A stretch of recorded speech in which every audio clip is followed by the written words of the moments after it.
You're watching the Action Sports Jacks 24/7 network. Now it's time for the Brent and Austen Show. Happy Friday, everybody. Welcome to the Brent and Austen Show. Hamby, we've officially reached that sweet spot where like 2 or 3 days a year when the weather starts changing a little bit and it gets warm, then it gets cold and it gets warm again. And like I don't really get sick, but like, you know, I get a little congested, I guess you would say. And like, listen, like my body is like, I don't know how, it's like a clock where as soon as it starts getting cold, I can feel it coming on. And here we are. So you're going to get a little more of a deeper, raspier voice today from me.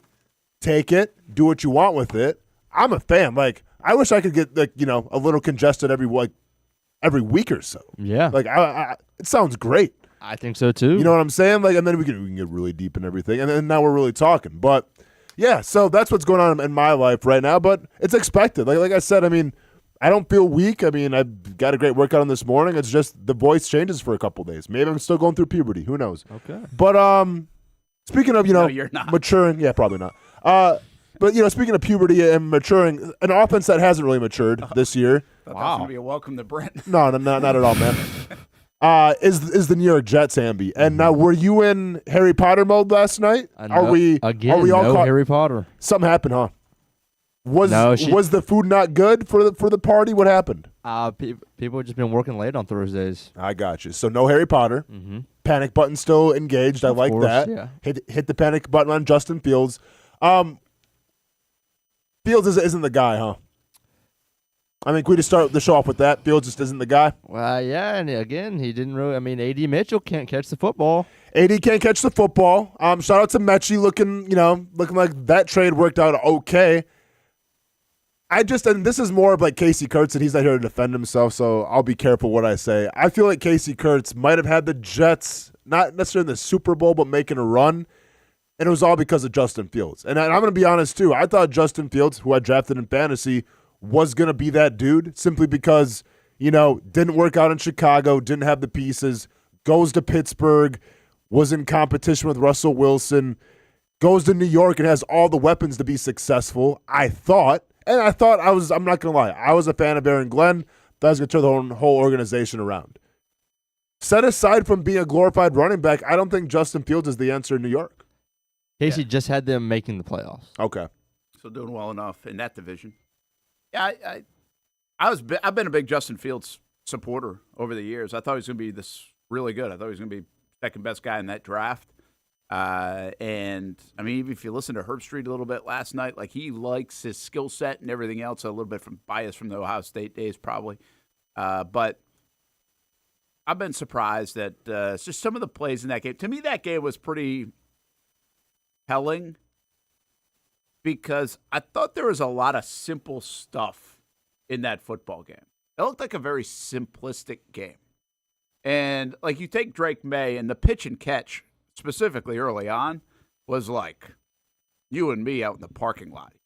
I mean, yeah, but he also displayed good pocket presence to take off when he was under. Like, yeah, no, he made I some thought good like plays. This isn't a knock on him. No, but like, the throws weren't unbelievable. No, throws were easy for him. Yeah. But like once again, I don't know what it is with some quarterbacks just have like, because it's like the Justin Herbert effect. Yeah. For whatever reason, like they have eyes in the back of their head when the pocket collapses. Here, let me go and get 5 or 6 yards. Yeah. Now, one time it almost cost him because he got hit a little bit, but it's some quarterbacks are just skilled like that. Yeah, no, he's got good feel. I mean, listen, this is again, no, he's playing tremendous.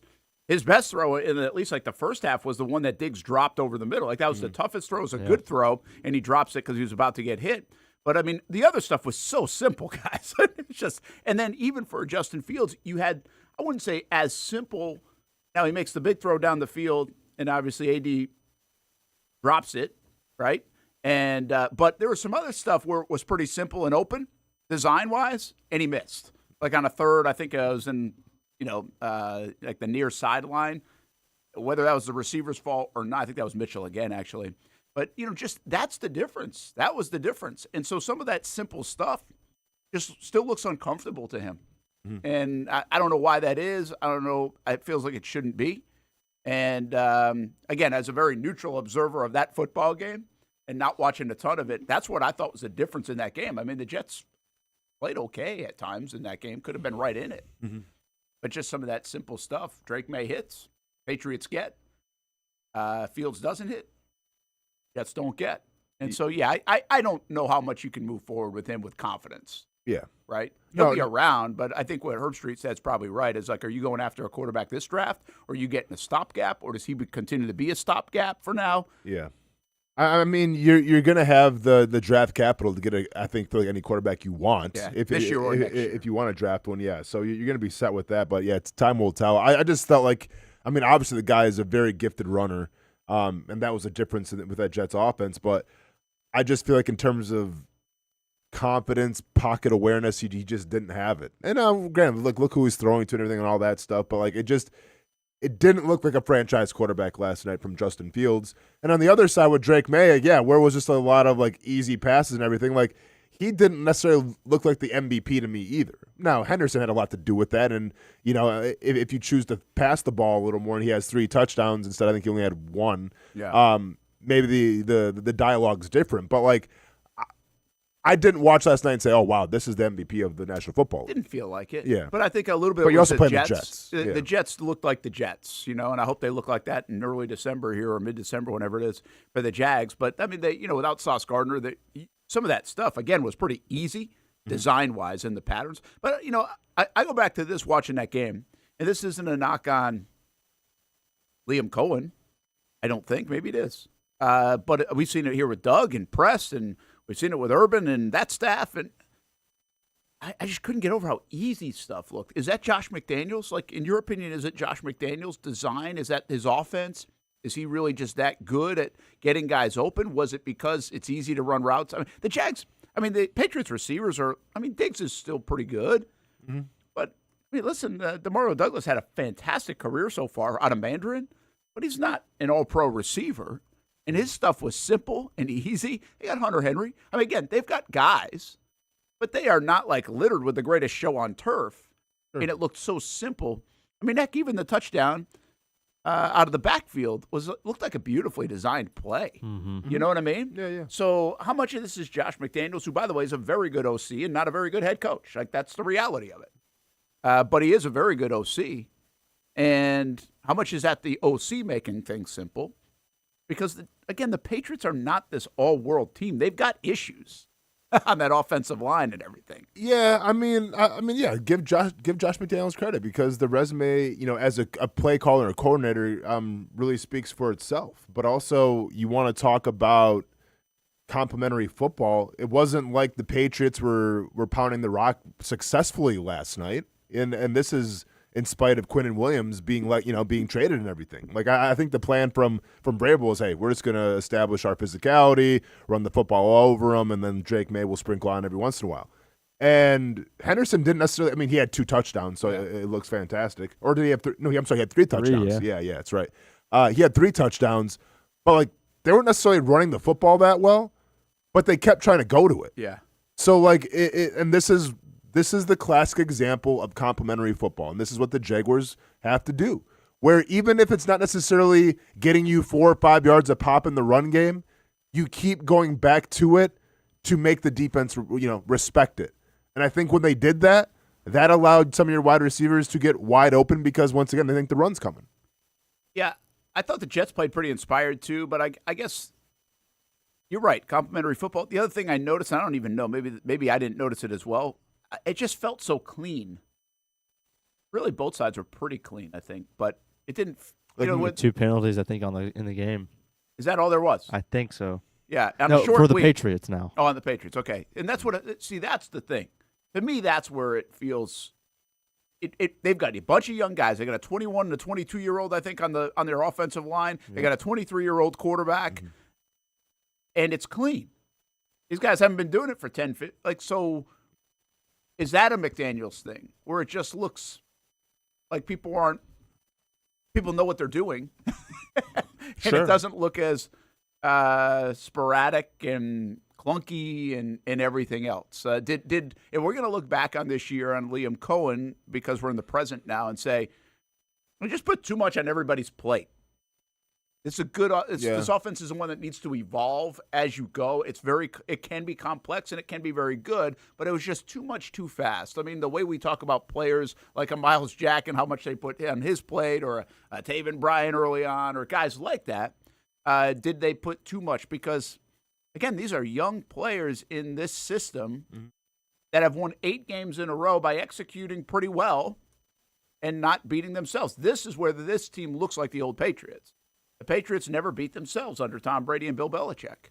And Mike Vrabel has essentially brought that almost a simplicity to let the other team beat themselves before we beat ourselves. Yeah, well, and especially when you're going against, I feel like, an inferior opponent in the Jets, like, the only way you're going to lose that game, I feel like, if you're the Patriots, is if you do beat yourself. So that may have been some of the game plan as well. Like, yeah, I mean, I think, like, listen, it's testament to McDaniels, it's testament to Vrabel, and, you know, they obviously highlighted it last night. Vrabel was all over the sideline, and I think it was Herb Street that was saying, like, there isn't a player that he hasn't coached during the game. You know, like, you see Vrabel with the defensive guys, you see him with the offensive linemen, you see him with the wide receivers. Like, this guy is very just, you know, hands-on with this football team. And I think you're seeing that pay dividends. I mean, I think right now Mike Vrabel is probably the favorite to get Coach of the Year. Could be. How could he not be? Yeah. Listen, we all know. We know Vrabel's a good coach. We thought that. I think you wouldn't have mind seeing him even here. I wanted him here. Yeah. And there's a lot to like. I think Vrabel's a pretty likable guy, even though he's a Tennessee guy. And I guess that part doesn't surprise me. It surprised me they've won 8 in a row because it's the NFL and they beat the Bills and the Bucs in that stretch on the road too. Well, and it honestly surprises me, like, how much success he's had early. Yeah. Like, when you look at that Patriots roster, like, from the preseason, it's not like they were, like, all world. No, they're not they're an okay roster. Yeah. And again, they got the quarterback playing really well. So if you get the quarterback playing really well, then you're onto something.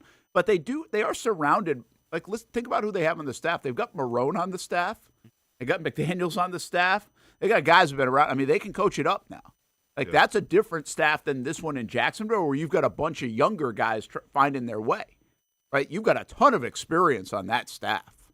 And, again, in the walls speak for themselves in that building versus the building here in Jacksonville, let's just say, right, with the 6 Lombardi trophies and everything else and what they've done over the last couple of decades. And one other thing here. He was taken over for Mayo, right?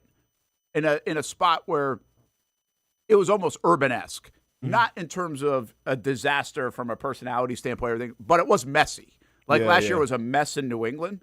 And so it was almost like a bit of Doug Peterson coming in, where Doug came into Jacksonville in 22. Now, he didn't have the success right away, but he obviously had great success in 22, where he's got everybody's attention. He's got a young football team. It's like they are thirsting for anything but that just happened. Yep. So, and you've got the schedule does help them to be able to grow this thing. And then once you win on that schedule, you have like almost this, whether it's a sense of bravado or a false sense of bravado that you're better than you are. Like, that's a great thing to work with.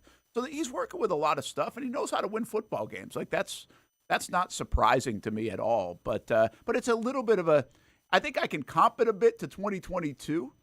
In Jacksonville, a little less of a comp to right here in Jacksonville this year. Sure. About what's going on. But man, they're getting it done. Let me ask you guys this. Assuming that Brenton Strange comes back this weekend, would you rather have the skill players of the Patriots or the skill players of the Jaguars right now? I think the Jags. Yeah. Yeah. Yeah, I must lean because, like, I think I would probably the take look ETN. Good and dynamic. Yeah, like I feel like Ramondre is kind of in the doghouse a little bit now, but like I would probably take ET. I mean, it's comparable. I think honestly, that might be a wash. I do take Brenton Strange. I think over Hunter Henry. And then wide receiver, like I get Stephon Diggs had a big night last night, over 100 yards receiving, but like Myers has showed you like he might be capable. Well, you have Brian Thomas Jr. Well, yeah, but I mean he hasn't. At this stage of his career, he's supposed to be better than No. Like, Diggs. listen, do I take Brian Thomas over Matt Collins Matt Collins and who's the other guy from LSU? Keyshawn Boyd, but he didn't play. And then they had Demario Douglas. Like, yeah, I would, even though he's had a rough season. Yeah. So yeah, I mean, I'd probably take the skill guys over. Who's their best player on defense? Gonzalez. Yeah. And then what? Yeah, Gonzalez for sure. They brought in the defensive tackle from Philly. Barmore? No. 97. Oh, they got Milton Williams, They but paid then him. Will they Hilton, got they like Tonga too. Yeah. Yeah. But, I mean, even that, if you go to the Jags. Oh, no, I'm saying strictly from offense, yeah. I mean, I think Offense, I'm yeah, but defense, I mean, the Jaguars have better names. They do. But obviously they're more invested. Yeah, but obviously the Patriots are playing far better right now. Yeah. So, it's now, again, I will say this. Oddly enough, the Jags got through the real difficult part of their schedule at like 4-1. Well, not the real difficult part, because then they played Seattle and the Rams. They played a much tougher schedule in that time. The Patriots, if you don't know, like they have the easiest schedule in the NFL already and going forward. So, like, it's hands down the easiest schedule of the year. But like I said, they went to Buffalo and won, and they went to Tampa and won. Like, those are impressive wins. So you can't just sit on the schedule here. So my point is not like the Jags should 8 wins in a row. Should they be 8-2? Just like, should it look better? Because it looks clean and easy in New England.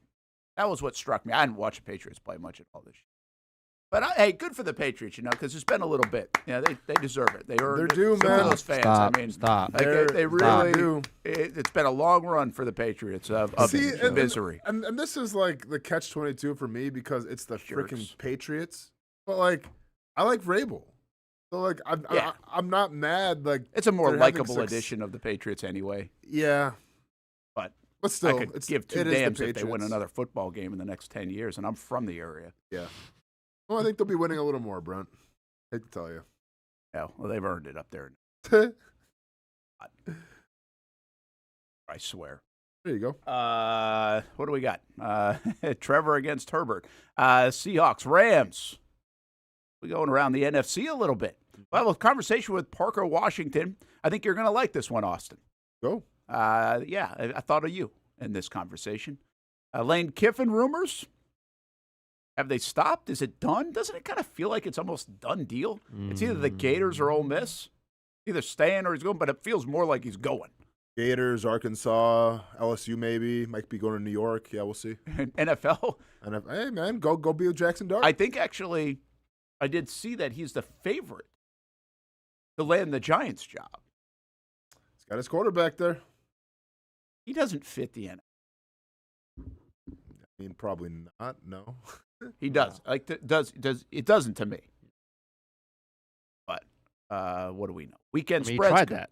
Yeah, well, I know, but he tried a much couple of different. things. He's doing way better in everything. Do you think when Pete Carroll was in college, though, you thought he fit the NFL? Probably not. Yeah. Probably not. But he got older and wiser. He didn't fit the NFL at first. No, man. it didn't work out first time. Yeah. But that's a good question when it comes to Kiffin, because in a weird way, it doesn't seem like Kiffin's almost like always the mature guy, but he actually is way more matured. I almost get like Pete Carroll vibes a little bit from Kiffin. A little bit. Weekend spreads, Mason's Famous Lobster Rolls. We'll check those out. And wagers on the weekend. Everybody on the board but Casey after week 1. We've got a lot to get to. We'll have some fun here on the show on a Friday. Hope you're doing well. And it's a busy weekend. High school football. UNF Ospreys on the Action Sports Jacks 24/7 network tomorrow. We've got the Jacksonville Icemen in town tomorrow night at 7. We've got the Jags and the Chargers. hung on full day yesterday. of football. They did. Thank God. They won 4-3. And then we also have basketball in town. The Florida Gators, the defending national champs, are in Jacksonville to play Miami. So Canes and Gators in hoops at 8 o'clock on Sunday night. So, wow, what a weekend here in Jacksonville. And we're trying this out now. We're excited about this. We're going to have the audio of the UNF Ospreys home games on the Action Sports Jacks 24/7 network. We're not allowed to stream them because ESPN will have the coverage of it. But we're basically acting like the radio station for the Ospreys. And we're going to have an interactive approach to the visual side of it. There will be if a you visual. watch it on the Action Sports. It's not just going to be this full screen up here. We'll have it produced up and have some fun and maybe some interaction on social media. We're going to grow with it, but we're going to have some fun with the Ospreys. It's probably going to do some big-time numbers because no one can watch ESPN right now anyways. So good for you guys. Very good point. Great for you guys. That starts tomorrow at 2 o'clock. If you can't get to the arena, of course, get on out there for the homecoming game and the first home game of this 2025-26 season for the Ospreys.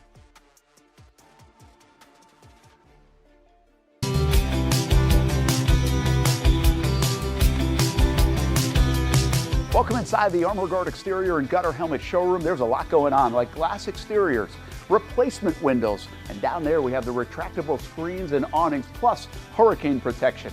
Let's talk more about those gutters, and to do that, we bring in Kevin. He's the owner, he's the expert. Why Gutter Helmet? Well, Gutter Helmet is truly the only maintenance-free product. It lets the trash and debris go on the ground, the water wraps around and goes inside. Unlike filters, they sit on top of the gutters, and the trash and debris build up on top of filters, which requires maintenance. With Gutter Helmet, we're going to keep you off the ladder, the most dangerous thing in your garage. With Gutter Helmet, you'll never clean your gutters again. So get off the ladder and put on the helmet. Gutter Helmet. Get a free estimate at gutterhelmetofnorthflorida.com. You can also call 904-762-7779 or visit the showroom on St. John's Bluff Road in Jacksonville.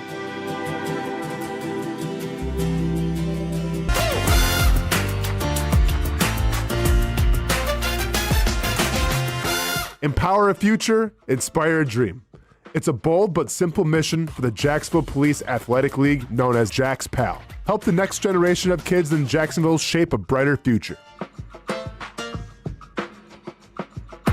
Their after-school programs, teenage leadership programs. There's community outreach. It's been just an awesome opportunity to be out here with my colleagues and do something good for the community. It's really been an interesting opportunity to just see everybody work together in a way that we don't normally in the office. And there's sports.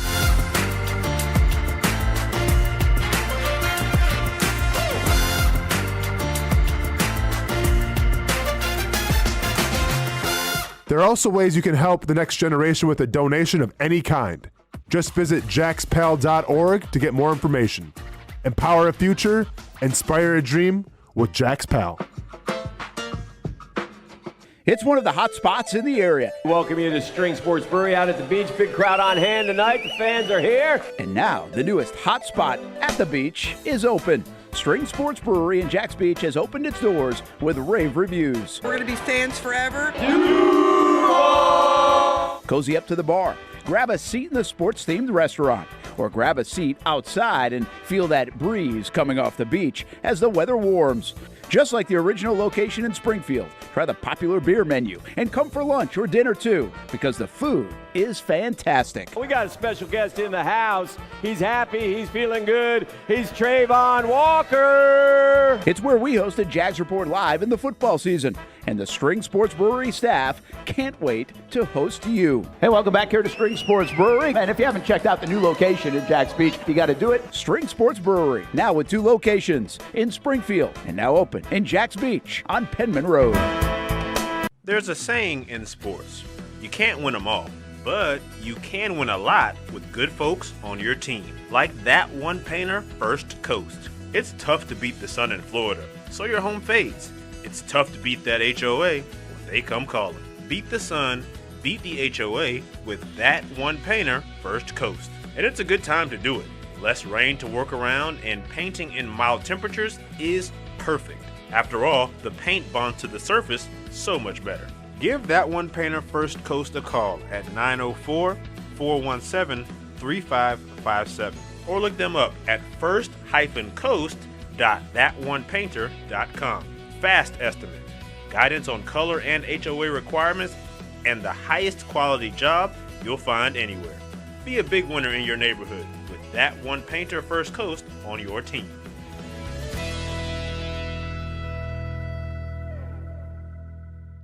Sun's out, suits out. That's right, it's summertime in Florida, which means it's time to say goodbye to bulking season and hello to shredding season. But if you're like me, you're having a hard time sculpting and shaping those final pounds. That is until I came and saw my friends over at Ponte Vedra Vein and Aesthetics. Right now, everyone is hopping on the Evolve X train, and the only destination is finding your perfect summer body. The technology uses electrical muscle stimulation and radio frequency energy to cause your muscles to contract, all while heating up those deep layers of your skin and tissue to produce collagen and reduce fat.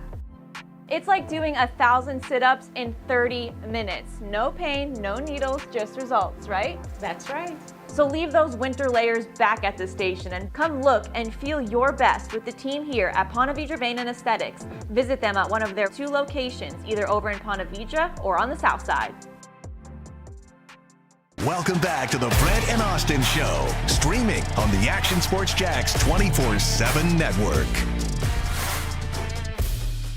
And welcome back here, Brent and Austin Show, Action Sports Jacks 24/7 network. Hope you're doing well, having a good start to your Friday. Beautiful weather in town as well, so that's a good one. Again, high school football tonight. Whataburger game of the week, 7:30 on actionnewsjacks.com and also on our YouTube channel on Action Sports Jacks. We've got Oakleaf and Nice, and we are doing a Farrah Friday Night Zone Blitz from 8 to 10. We will peek in at games. Now, we can't peek in live, but we will kind of flip things around and show you almost up-to-the-minute stuff that we've been doing pretty much all fall without the actual live element. But we will flip it around so you don't have to wait till the Friday Night Blitz to see everything, and we can show you more in that 2-hour window. So that's the plan tonight when it comes to high school football in the area. First week of the playoffs. Feels like it's so weird because they took last week off, and now it's like, oh, let's start this thing up again. It felt like the season almost was over for a bit there.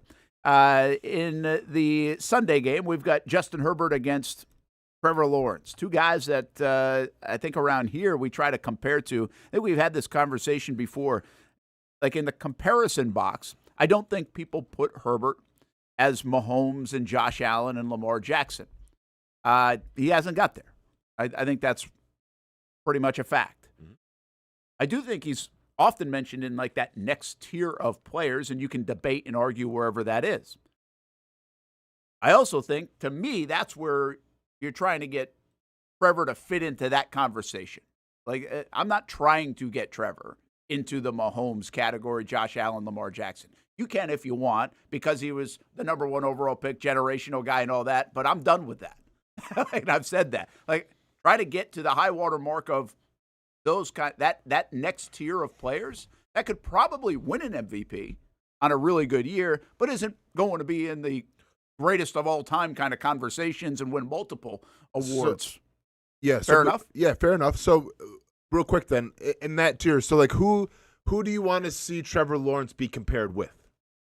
Like if you can't fathom him, obviously with the Mahomeses and the Josh Allens, Lamar Jacksons, and obviously rightfully so, he's got a lot to if he's going to get to that point. But then like, what players would you be comfortable comparing him with? Like if it's going good. That's a good question. I think statistically, I think Herbert's a great one. Okay.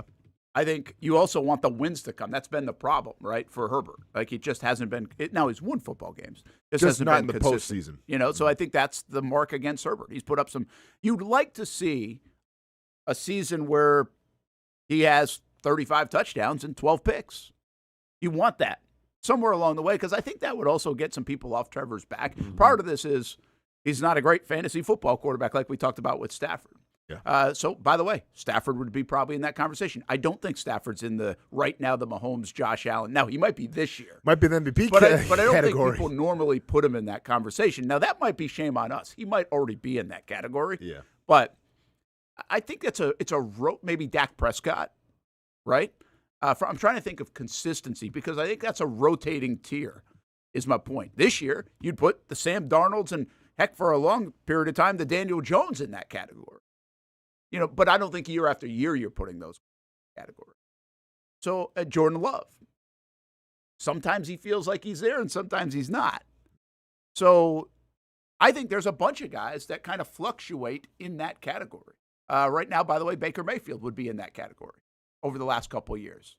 So, yeah, that's where I think, because Trevor's not in that category. Trevor's not in that category right now that you're talking about, the Herberts, the Mayfields, the Jalen Hurtses, any of those guys. And I get the numbers are comparable, but I wouldn't even put him in the Jordan Love category yet. Like, I think I Jordan don't think Love's people ahead of will.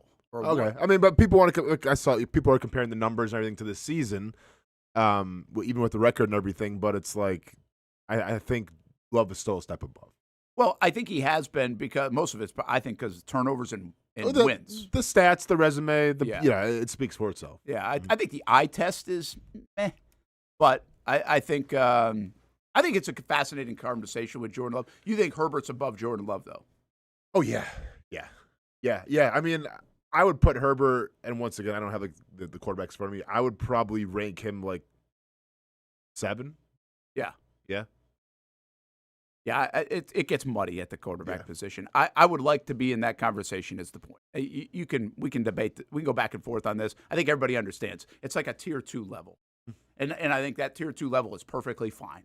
I think that tier 2 level sometimes wavers from 4th quarterback in the league to 12th quarterback in the league, and then I think there's another level, and I think right now that 3rd level is probably where Trevor is. I think he gets you the win over the Kansas City Chiefs. He's got 3 game winning drives this year, and then he also has a 4th quarter like that the other or whatever, right? So I think people are apprehensive to do so. Numbers-wise, I mean, this is why I believe Herbert they put a lot on him. They put the ball in his hands. They have ever since he got into the league. Throws the ball a ton. Well, and this year was supposed to be where they take the ball out of his hands with Harbaugh and that offensive line. Well, the offensive line was supposed to be good, and the running game that was supposed to be with Amari and Hampton, now they're all hurt. Yeah. So it's back in Herbert's hands, really. But because of that, I mean, look at some of these games, man. 318, 300, 420. You know, I mean, he has high water by the way, in a day where passing yards, people aren't getting 300 yards week in, week out. It doesn't happen. So he had a 420 game against Indianapolis. Now, I would say this. That was a bit of garbage time. They were down huge in that game. But, again, people don't care because it helped your fantasy football team. I get it. He also leads quarterbacks, I think, in rushing. Now Justin Fields might have passed him last night. But Trevor's got that part of his game, too. He might not be as good a runner as Justin Herbert or as a prolific runner, but he's not far behind him. Yeah, I mean, and this is why, and obviously we'll talk about our predictions later and everything, but this is why you're a little timid with the Jaguars' defense.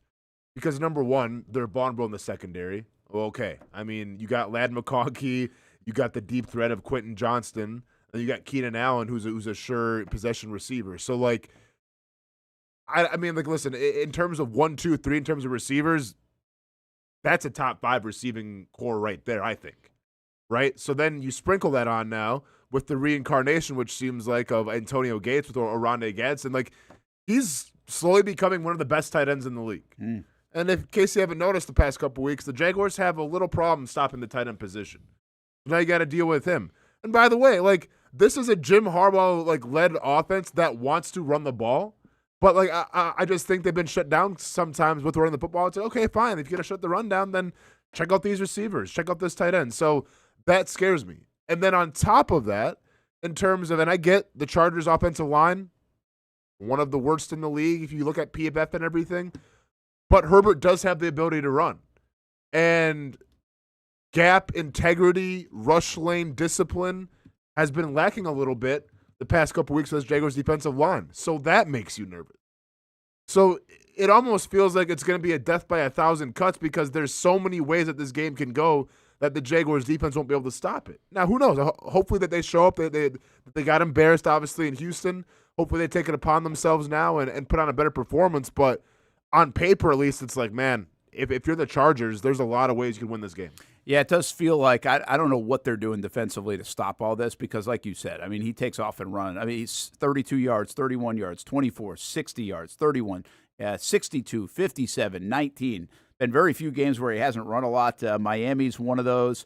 Denver against a very good defense is one of those. And that's about it. I mean, he's got one touchdown. Yeah. Trevor's got 4 rushing touchdowns, if that means anything to you. But Trevor probably, people wanted him to take off and run like Herbert a little bit more. Yeah, because it's not like Herbert's necessarily looking to run. No. It's just like when he sees the defensive line open up, he's like, okay, I'll take 4 or 5 yards. Like, it's literally like, giving the ball to the running back and saying, hey, go get us 4 yards. Like, it makes things so difficult on defense. He runs a lot like Trevor ran against Kansas City. When Trevor ran 10 times for 54 yards in that football game, Herbert does that quite a bit.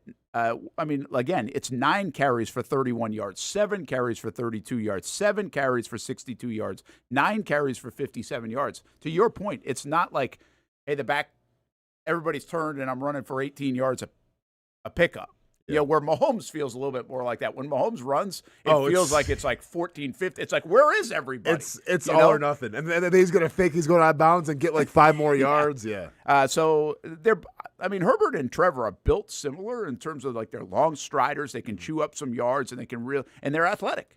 Now Herbert's probably more athletic, but I'm just saying they're athletic. And they also have big arms. I think that's why people like to compare these guys a bit because they're built similar. 6'6", 230 for Justin Herbert. And Trevor is 6'6", 220. Herbert's a little bit bigger, weight-wise, but that's about it. So I think it's a good comparison. I think it's been totally different how they've put the ball in his hands versus how they put the ball in Trevor's hands.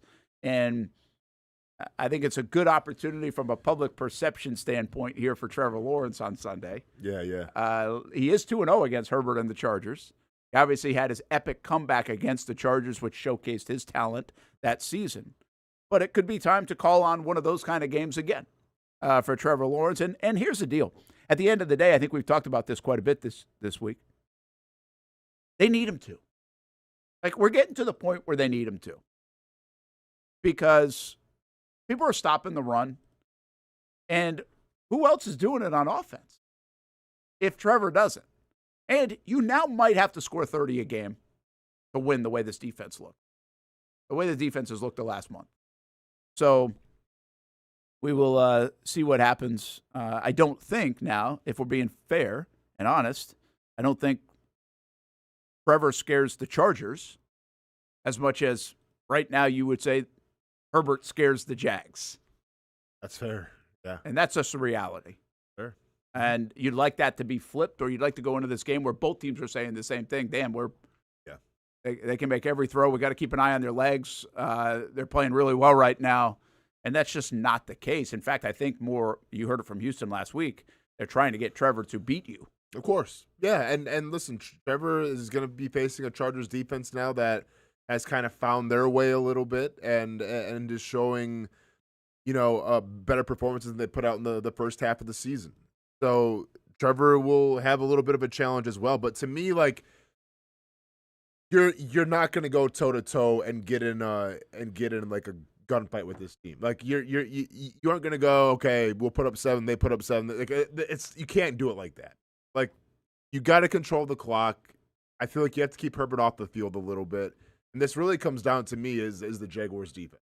And I understand on paper right now, yes, you have injuries, you lost your best cover corner and Travis Hunter, but I think at some point pride's got to kick in a little bit. Yeah. And whether it's the defensive line looking, and once again, I know how these conversations go because every locker room is the same. They're aware how bad the Chargers offensive line is. I'm sure Campanelli has posted the PFF rankings of every, like, they're not good. So, like, this has to be on this defensive line to go, we didn't do our job against Houston. This is our shot at redemption at home. And, like, this will be the biggest thing that I'm watching, Brent, because if you can't get up, still in the playoff picture, taking on a team that you're neck and neck with the playoffs right now, who has a devastated offensive line, and you can't get home against them, I mean, what else is there to say? Yeah. No excuses. I really think this is a game. We have seen some games. Like, we saw Donnell Hunter last week. We have seen, I think somebody else had 4 sacks last week. Was it in the Patriots? It was the Jets. The Jets, McDonald. He had 4 sacks. And it's hard to say, hey, go in there and get 4 sacks. I'm just telling you, I think Trayvon Walker and Josh Hines-Allen need one of those games. Like, they need, at least as a duo, they need one of those games where they needs like, well, they do. But I'm just saying, again, what we're saying about Trevor on the offensive side, those are the guys that have to go get it done on the defensive side. They're capable. We have seen it before. The other guys, not sure. But these guys are capable. They need to combine for 4 sacks against Justin Herbert, in my opinion. Like, that's just the reality of it. They got to do that. So, I mean, Armstead can chip in if they want, but you need to feel them is the point. You need to feel them on almost every play. Justin Herbert needs to feel them. It's got to be that game. I agree with you that, like, it's up to the defense in a way to create. Like, don't let this be a track meet. But the reality is right now I'm thinking it's going to be a track meet, and it's up to the offense to go score. Because I don't have any faith. Like, what is that? Okay, Brent, but what are we leaning on here? Well, because I'm leaning on that this Chargers offensive line is horrible. Yeah. Like, that's what I'm banking on. But Herbert's been pretty good even despite the horrible offensive line. Well, yeah, he's been getting hit a lot. Like, I get it. Herbert's been good because, once again, in terms of pocket presence, the guy will take off. And this is where, if you're a defensive lineman, you have to be on the same page. You can't have the mental lapse that you had where Davis Mills took off for whatever, a 14-yard touchdown to win the game. That can't happen because Herbert will beat you even worse than that. Yeah. So, like, they have to be on the same page there. But, like, if I'm saying, okay, where can you beat the Chargers? Where are they vulnerable? It's that offensive line. Yeah. Like, That's yeah. their weak spot. I mean, and by the way, they're on like their third back.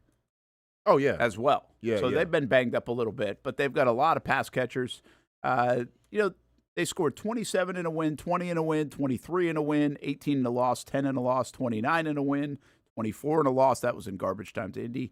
37 in a win, 27 in a win against Tennessee, and 25 in a win against Pittsburgh. So it's not like they're scoring 34 a game, but they do feel like that. They feel like the kind of team that will score 30-something a game, but a lot of that is based on the offensive line. They've got to protect against themselves with that offensive line as beat up as it is. So it'll be interesting to see. We had a chat. Someone in the chat, Ryan, I think, said DeMeco Ryan said in the interview this week they wanted to put the game into Trevor's hands. Oh, yeah. Well, guess what? Everybody wants to, I think, right now. Well, I think everybody wants to, but I think everybody in that case would also say that, too. They've got the best defense in the league, and they've got their corners matched up against the third, fourth, fifth receivers of the Jaguars. Mm-hmm. I mean, I would say you'd want any quarterback. You stop the run and try to get the quarterback to beat you. But, yeah, some of that was probably Trevor, too. But some of that was also no Brenton Strange, no Brian Thomas Jr., no Travis Hunter, new Jacoby Myers. Sure. Right? But I think the past couple of games, there's definitely been an emphasis in stacking the box and try to stop ETN. They're going to do it again, too. Of course. Well, why wouldn't you? Yeah. Because that's listen, we want to talk about identity and everything with this team. Like, the secret's out there. If they can run the football and get over 100 yards, there's a great chance the Jaguars win. If they can't do that, they're probably going to lose. Like, if I know that and you know that, Brent, I guarantee every other NFL team in the league knows that. So that's what it's going to be. I expect Jim Harbaugh to go in there and say, okay, stop the run and see what happens with Trevor. Yeah, it's what is interesting about Harbaugh and what he brought. You knew what Harbaugh wanted to do, right? They go get Joe All. They want to run the ball. They want to be physical. They want to take the ball a little bit and help out Herbert. They don't want to put it on him as much. Now, injuries again and whatever play a role. But you also think like a Harbaugh team's going to play pretty physical. That's going to travel with him. I think that is what Cohen is trying to build here. Like, that's what he – now, people don't know that about him. Like, when you say Jim Harbaugh, you know because he's been around 25 years, and that's kind of things that he's instilled in college, back in San Francisco, everybody else. But I think Cohen's – I think you could comp the style of play of what the Chargers are doing and have done with Harbaugh to what Cohen is trying to bring here to Jacksonville. Yeah, I agree. And absolutely. Again, that's the emphasis on that, I think, for the Chargers is to hopefully pay off in times like January.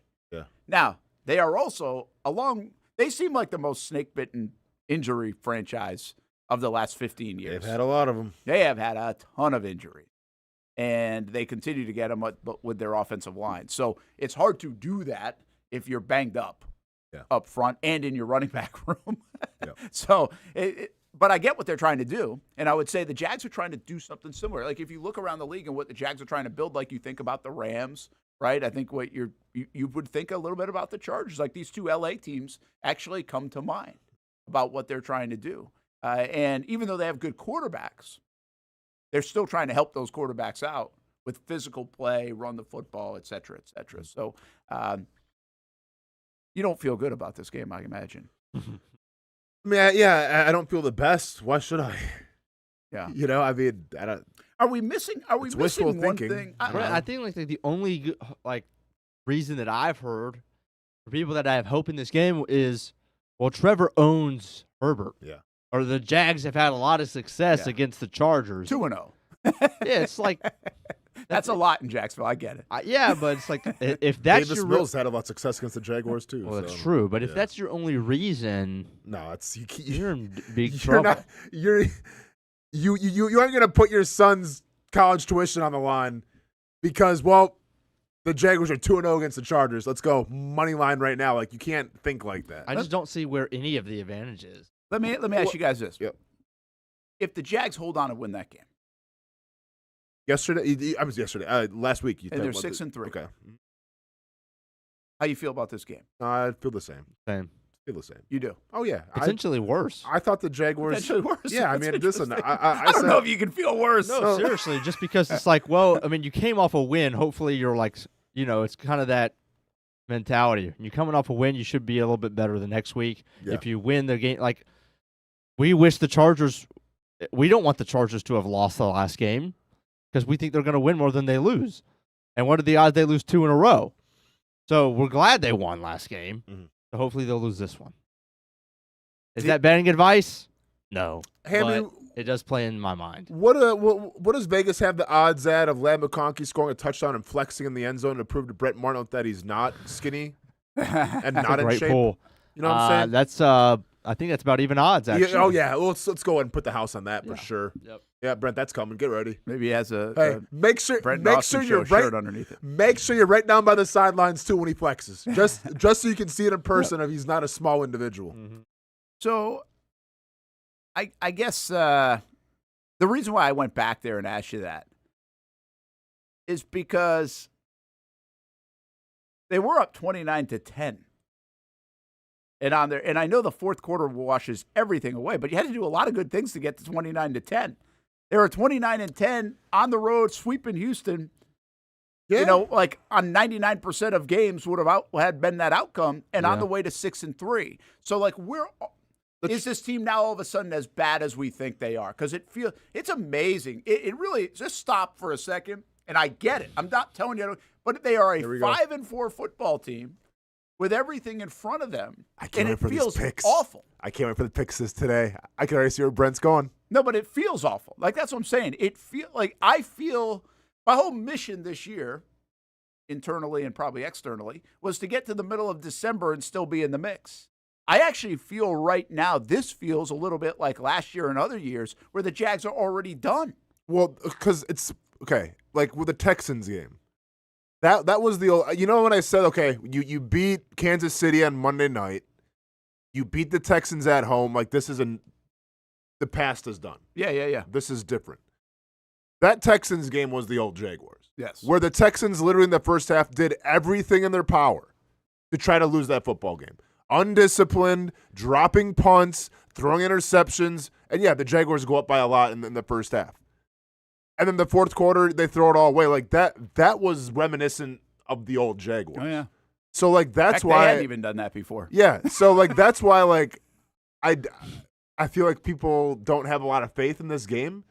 Simply because, okay, well, are the Chargers going to drop a punt? Is Herbert going to throw a Davis Mills like interception? Yeah, it like felt fluky. Yeah, it felt really fluky. It felt like the Texans were playing their worst game ever, and they still found a way to win it. Like, I don't think the Chargers right now with their coach are going to play the worst game ever and still find a way to win it. I just think the Chargers are a pretty good team. But now, like, listen, it's parity. It's NFL, right? Anything can happen any given Sunday.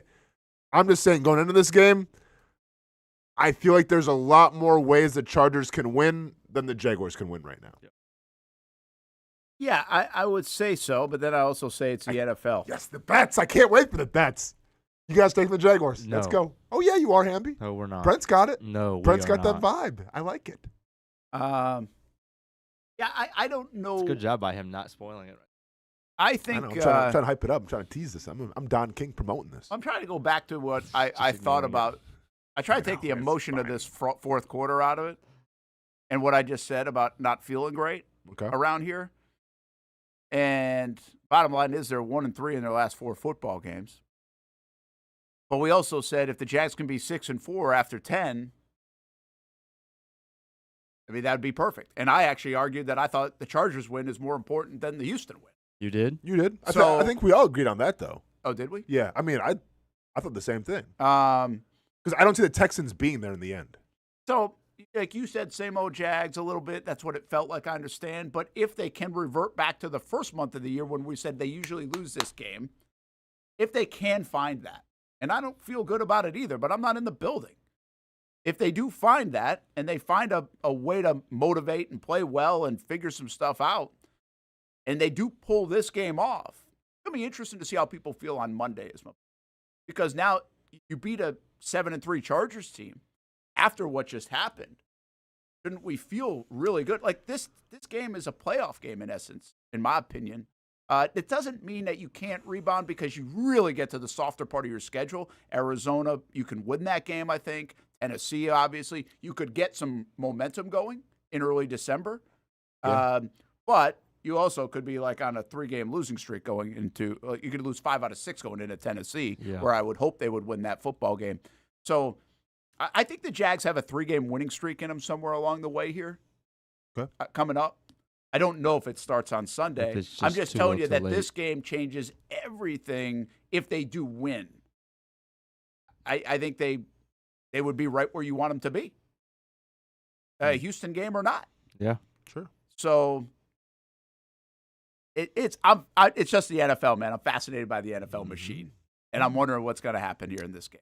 Yeah, if you win this game. And I don't feel good about it. I'm not going to lie to you. I'm sitting here telling you I don't feel good about it. I think all the things we're saying are true. It's crazy that if you win this game, you're 6-4, and then you would say, well, the Texans' loss was a fluke. No. And the Bengals' loss was a fluke. I did this the other day. But if you lose this game and you're 5-5, then you would say the Chiefs game was a fluke. Yeah, I don't think anything's a fluke right now. I think the Jags could I think the NFL is working its way into the Jags. The Jags, I did this the other day. Jags are what, 5-4? I think they could be 7-2. Bengals in Houston? Yeah. They could be 7-2. They could also be 3-6. I think they could be 2-7. Or 2-6.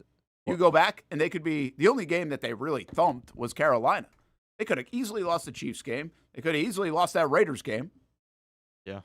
And there's one more in there. Or they could have lost the Houston game. I mean, Tyson Campbell makes the play. Yeah. I mean, they easily could have 3 more losses, but they easily could have 2 more wins. And that's the way the NFL goes. I think if the Jaguars win this game against the Chargers and they look great, then congratulations. Now we're the Atlanta Falcons. I don't know. Like, I honestly don't know. A little bit, yeah. I don't know. Like every week now, I'm gonna be like, I have no idea what's gonna happen. Yeah. Well, let's go. Let's saddle up. That'll be fun. Well, I'm down. Hey, I'm for it. I'm like that. I like that. There's 2 things. The NFL's cool like that, and also like watching your kids play ball is like this, in my opinion. Like you drive to the field or whatever, and you have no idea how they're gonna play that. Oh yeah. Right. And it's kind of like that's kind of the fun of it for me. It's also like weird, but it's fun. That's taking place tonight at the YMCA for Rowan's basketball game. Let's go, baby. But the point. Can I bet on him for a double-double? 0 for 10, 10 for 10. Don't bet on rebounds. Yeah, if you go to the wide, ask some dads. They'll probably do it. Kid could care less about rebounds, so that much. Doesn't care. He's 10. No 10-year-old cares about. He's taking off down the other side of the court. There's 2 things. There's 2 things 10-year-olds don't care about: rebounds and assists. Yeah. Yeah, just chuck it up there. Hey, man, Joker, you have those triple doubles. What are you talking about? No one's keeping book. Give me like 40. It's the points.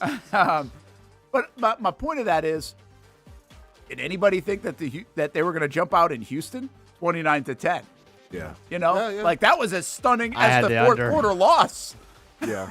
I mean, really, both parts of that game were stunning. There was no way in hell I thought the Jags, even at 10-0 after the turnovers, I was like, well, this thing's going to settle down. Yeah. And then they pulled away to make it 29-10. I was as stunned at that as the fact that they lost the game. We'll be back. Brent Austen Show, Action Sports Jacks 24/7 Network. These are the games we're going to pick. 3 college games this week. We got some good ones in the NFL. Bucs-Bills game's kind of fascinating, right? Which direction are those teams going? We talk about it a little bit later on here on the Action Sports Jacks 24/7 Network. Our weekend spreads presented by Mason's Famous Lobster Rolls, masonslobster.com. Check them out in the town center and up in Fernandina Beach.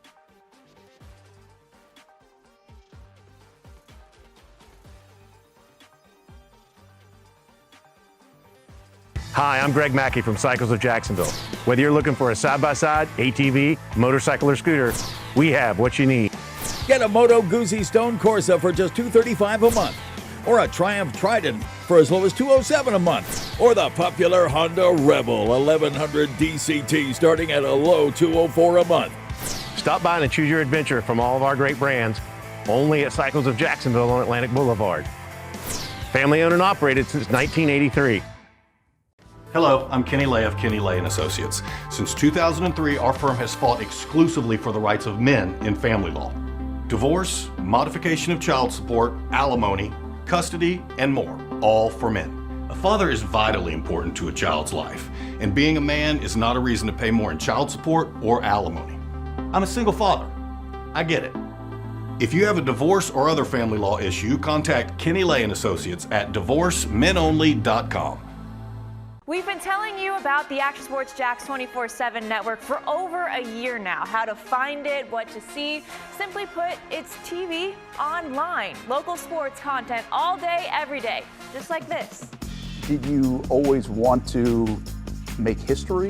Like, think that big, or just say, hey, I want to play in the NFL? I always say I wanted to play in the NFL. Backs it back to her left side, takes a shot, and into the back of the net. Oh, what a pass. Oh, my goodness. What a pass. And they have been. We've been talking, we've been articulating. I did have a sense that they wanted to be bold, that they wanted to make a splash.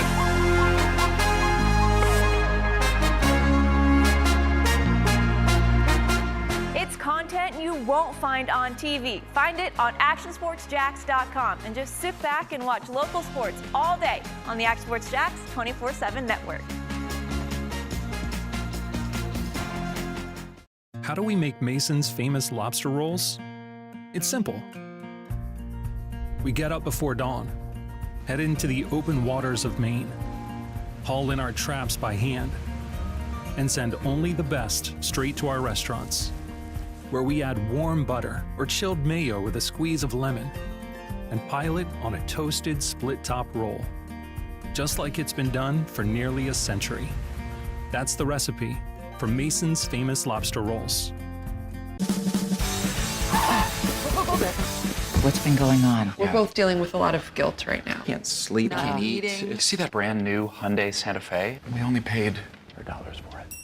Looks like we're out of time. Breathing exercises. Inhale, exhale. Enjoy the new car. Okay, thanks. Deal so right, it almost feels wrong. The Hyundai Getaway Sales Event. Get a Hyundai Santa Fe with 0% APR for 60 months, plus 0 payments for 90 days. Or get $3,500 bonus cash. Hurry in. What a throw! Touchdown, Jaguars! We're coming for you. They're going to get him on the ground, and that's going to end the ball game. We show no mercy. Lawrence looking deep in the end zone. Touchdown! Duval! ETN is going to take it all the way! Right here on CBS 47. CBS 47. Right here. Your official station of the Jacksonville Jaguars. And the Jaguars strike first. Go Jags.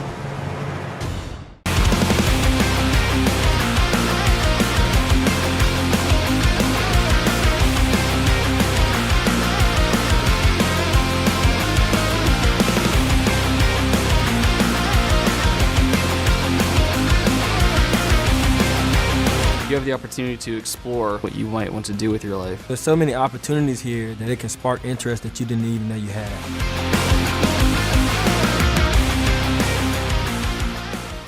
Baker Sports. It's a hometown business filled with hometown people trying to make you feel right at home. Chris Conley, Jacksonville University. Walker Wright, class of 2018, West Nassau High School. Michael Young, Fletcher High School. Baker Sports started in a grassroots way and now outfits much of the Southeast. Samuel Coffrin, Paxton School for Advanced Studies. High school sports, travel sports, youth sports of all kinds. They are a one-stop shop carrying Nike, Adidas, Under Armour brands, and more. Vincent Caldes, Oak Leaf High School. Tony Mazzio, Stanwood High School, class of 2002.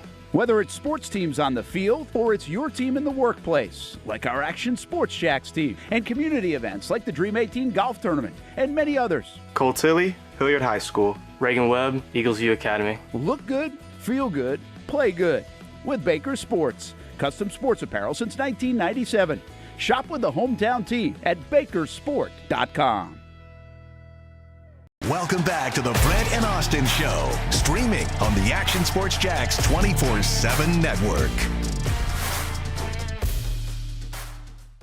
String Sports Brewery last night. That's Devin Lloyd. I think Devin came on his rookie year to the show we were discussing about. I haven't remembered in a while. I think it must have been his rookie year. So it was good to have Devin on the show. We had people clamoring to have Devin on, especially in that first month of the season. And he was the Salute to Service nominee for the Jacksonville Jaguars family in the military background. So he grew up around that. He told me yesterday, though, I'd asked him, I was like, did you want to play at all for a service academy? Went to Utah. And he's like, no.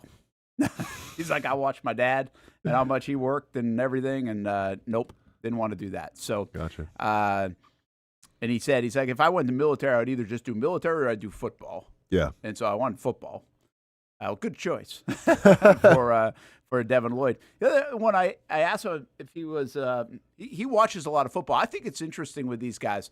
Cam Little said to us last week he didn't watch a lot. Like he wouldn't have watched last night's game. Yeah. Devin Lloyd told us, he's like, I asked him about basketball because like Foyer's a huge basketball fan, likes Kentucky, likes the NBA, everything. Devin, like he likes watching basketball and some other sports, but he's really football all the time. Mm-hmm. So he would have been locked into that game. Favorite player, and I don't think this came out. He told me the favorite player is Patrick Mahomes. Was Patrick Mahomes kind of, before he got in the league. Yeah. And then he picks Mahomes off for the 99-yarder. So that's pretty cool, right? Yeah, that is cool. Again, he doesn't say it. Those guys, he is so locked in. And I'm just fascinated by the locked-in nature of the professional athlete. And that will actually get us to this next guy in Parker, Washington. How many books? You a book reader? Yes. Still? But back in the day? But back when you got into the league, when you were out at the beach bars? Oh, yeah. I would say like my second year to third year in the league, I was reading books. Yeah. on top of the beach bar. Not to the beach bar. Not at the same time. I'm not one of those that wants to bring a book to look interesting at like a coffee shop or something, because those people are a thing. That's a thing. Hey, those people are a thing. But so who turned you on to it, I guess? Reading books? Or at least the messages in books. Because you were never going to be reading in college, so at some point somebody had to. I told the story. You're not reading Harry Potter necessarily. You're reading something that will I was reading inspirational messaging, leadership, things that make you think. Yeah. Mental strength. I mean, I've told it before. I'll tell it again. Homeless people inspired me. Well, they'll definitely tell it again. Okay. I don't know if I fully remember the whole that doesn't ring a story. bell. Yeah, you probably haven't heard the story. So I made it a habit of when I played in Jacksonville at every away game. I made it a habit, instead of like eating like the lunch or like the dinner in the hotel, I would go, because we had like probably 3 or 4 hours to kind of do whatever we wanted. So what I would do is I would just put in my headphones and I would go walk around and just kind of get like a feel of the city. Yeah. Because usually we were staying downtown. Now in some spots it's just like we're not staying in the middle. We were in the middle of nowhere, so I didn't go walk around then. But an example would have been when I was we played in Seattle, I think. 2013. Yeah, there we go. No, because I wouldn't have been there. No, where was it? No, I'm sorry, Pittsburgh. Okay. Pittsburgh. And I'm just walking around, and this guy came up to me randomly, and once again, not trying to make judgments, but he was homeless. He's like, "Hey, man," I'm just like, "You seem like a pretty cool dude." I'm like, "Oh, hey, what's up?" And I just thought he wanted money, but he didn't. He just wanted to talk. So I'm like, "All right, yeah, I'm down to talk." So we just kind of, shot the what, and we probably chatted for like a good 20 minutes. He kind of told me his story a little bit. I told him my story, and I wasn't lying. I told him like what I did and why I'm in Pittsburgh and everything. And then he gave me a book recommendation and said, "Hey, this book kind of changed my life." As got a shopping cart and homeless, but he's like, "This book kind of changed my life. Like, check this book out." I'm like, "Okay, cool." And the book was called "Remember, Be Here Now," and it's by Ram Dass, by the way. If you don't know who Ram Dass is, he was a former Harvard professor. I've heard the name. Made all the money in the world. One of the most intelligent dudes ever. Drops out of Harvard, or stops doing his job and goes off the grid, and essentially becomes like this guy that does a bunch of acid and goes to yogi. Like India. Yeah, basically a yogi who does a lot of like different kinds of drugs to kind of see their effects and everything. And this book is all about his experiences. Scientist kind of. But the book is all about his experiences from being like that Harvard professor to making that giant life change and everything, and experimenting with psychedelics. But the general message, the ethos of the book is like, people want to live in the past or they want to live in the future, but we're the variety, we're the spice, where everything that matters is in the present. Yeah. So it's basically a book just kind of teaches you to stay present. Yeah, be where your feet are type of thing. Exactly. Yeah. So like that book, I don't want to say it changed my life or anything, but cakes. There you go. But it really took upon that guy that I talked to in Pittsburgh saying, "Hey, you should check out this book." So I did, and then I like reading after that. But like I said, I've said this before on the show. Like, I can't read like a lot of fiction stuff. Like I can't do the Harry Potters anymore and things like that, because I feel like my time. This is gonna sound kind of arrogant, but like my time is precious. So I want to give my time to things that could either change my life or change someone's life around me. So that's why I'm more into like nonfiction and like self-help or like self-reflection type of books. Yeah, that's good. So there you go. Well, to piggyback off that. Yeah. I mean, it's a very common thing for athletes to read. Of course. And to read different kind of books. There's one I keep seeing now because Josh Hines Allen does this a lot, and not just this year, years past. Yeah. And like he used to carry around a book. I forget the name of it now. He carried around a book, and it looked like so weathered. Yeah. Because he had read it like 4 times, but he would read different excerpts from it, but he carried it around.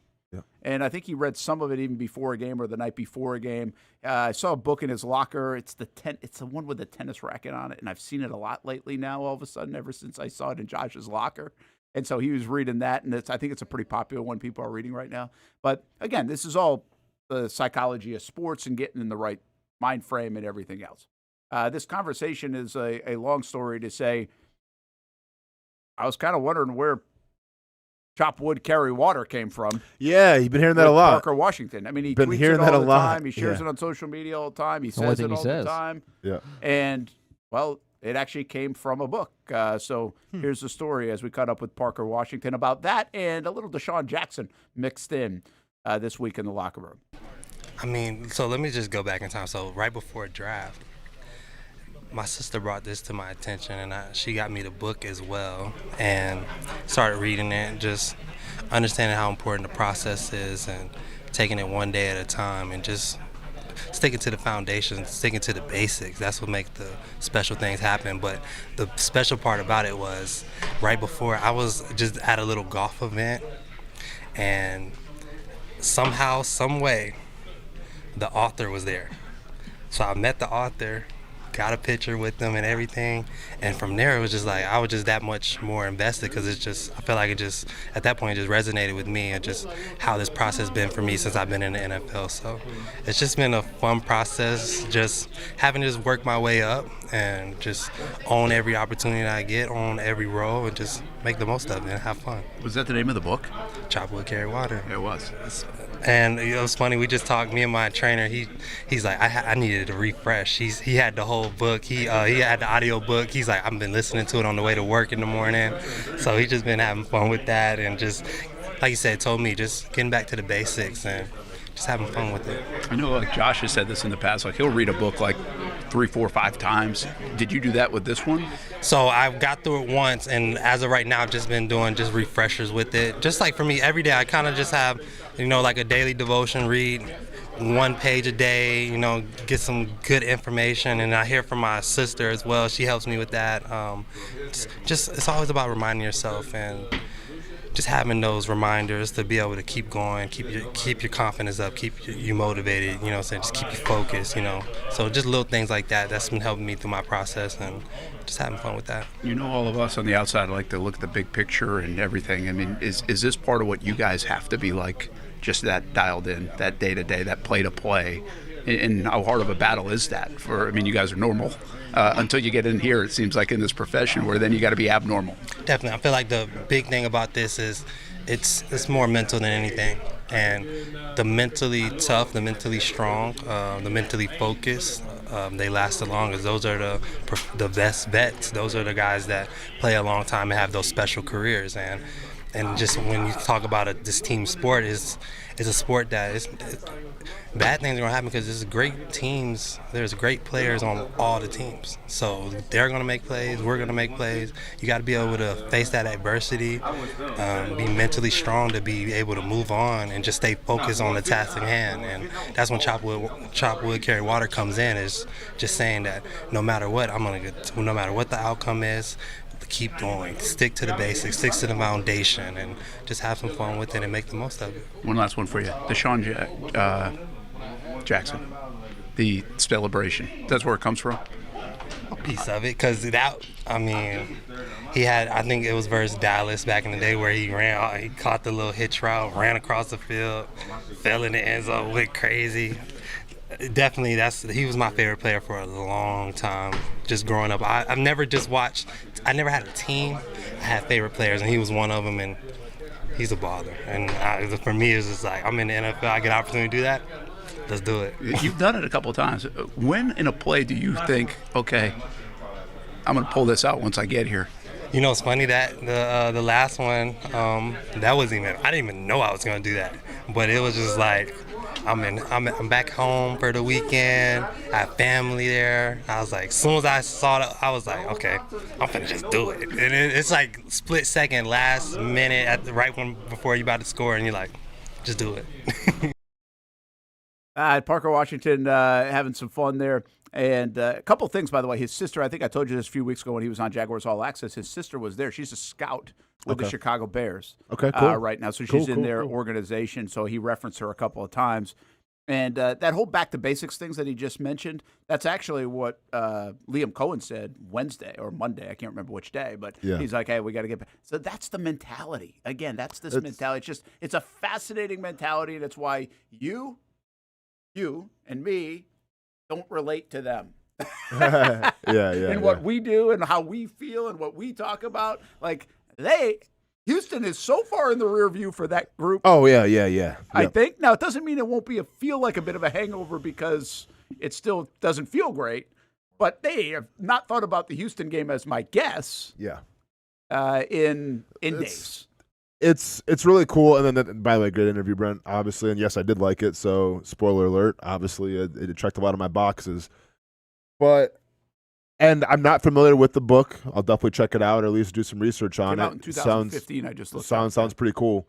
But what I gather from Parker Washington there, his work ethic and everything, it's based in discipline.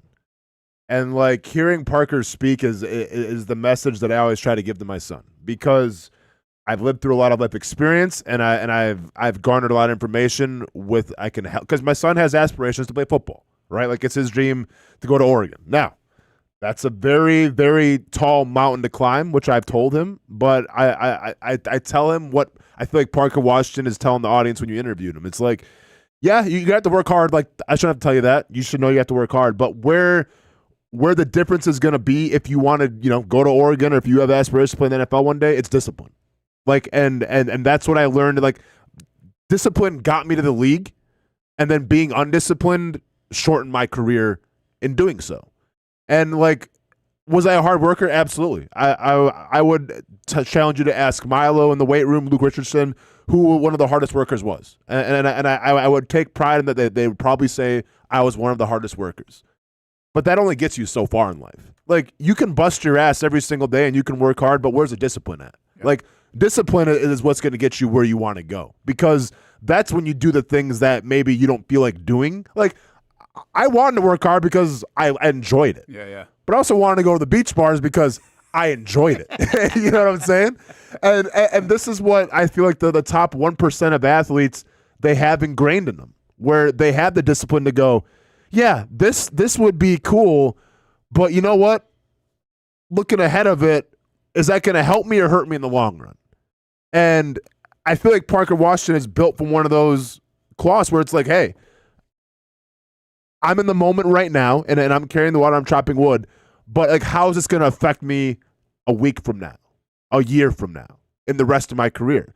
And you hear that when he speaks, but also it's really cool because the guy loves playing football. Yeah. Like, you can see that in practice. You can see that in games and everything. Like, he enjoys the game of football.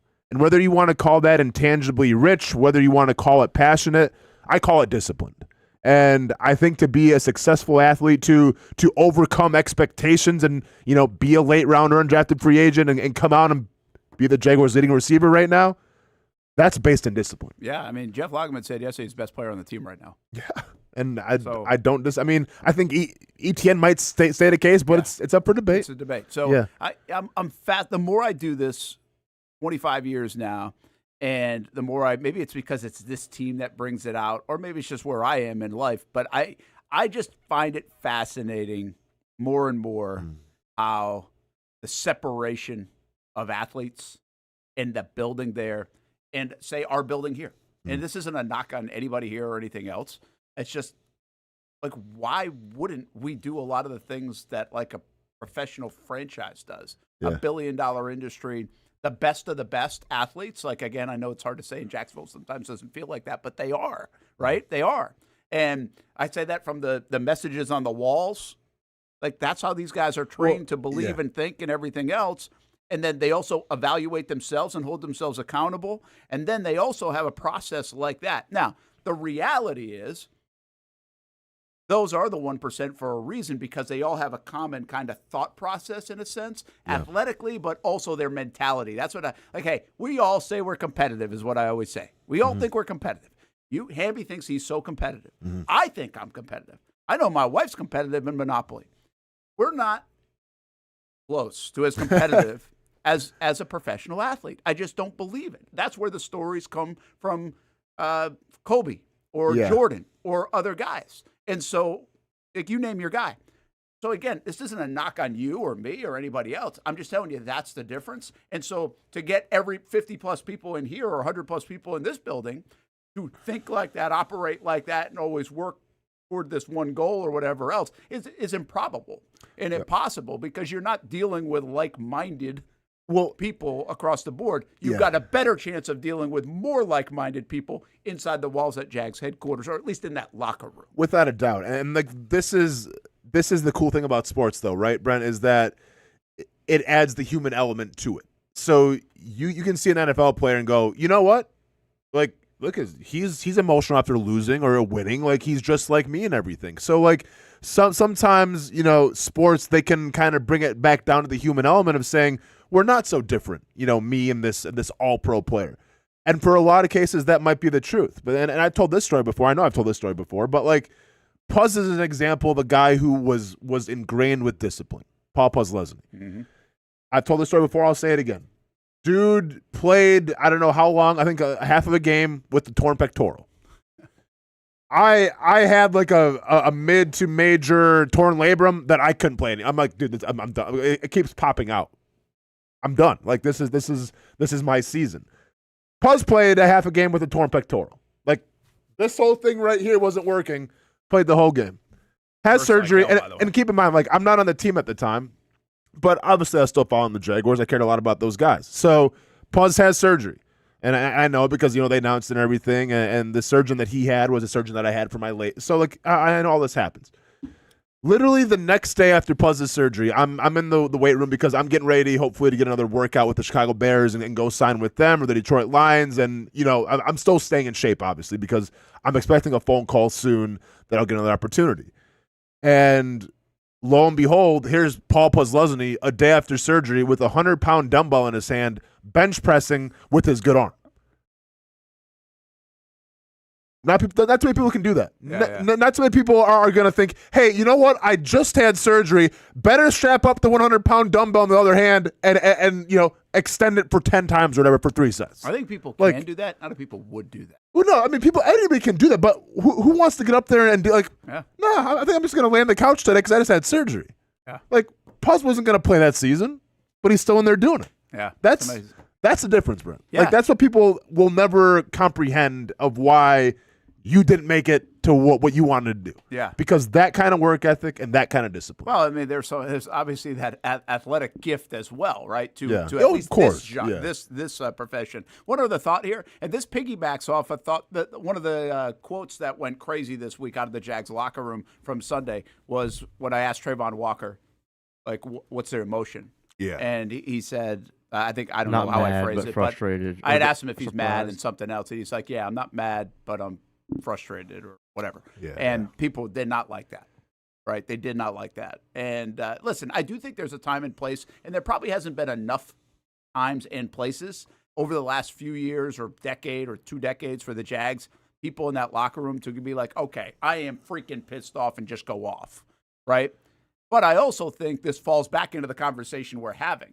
The reason why Trayvon Walker didn't say he was mad is because he won't allow himself to go that high or low emotionally, or at least profess it out loud, even as much as he might be inside, because that's not the makeup of where you live. What is and once again, it appeases the fans, but does it help us? This is going back to bringing the game back down to the human element, right? Where I think sometimes fans want players to feel just like them. Absolutely. If you lose a hard-fought battle game against a rival, you want the players to march off the field, throw their helmets, not to shake hands, not to trade jerseys and take pictures, right? Because you're hurt, so you want the players to be hurt.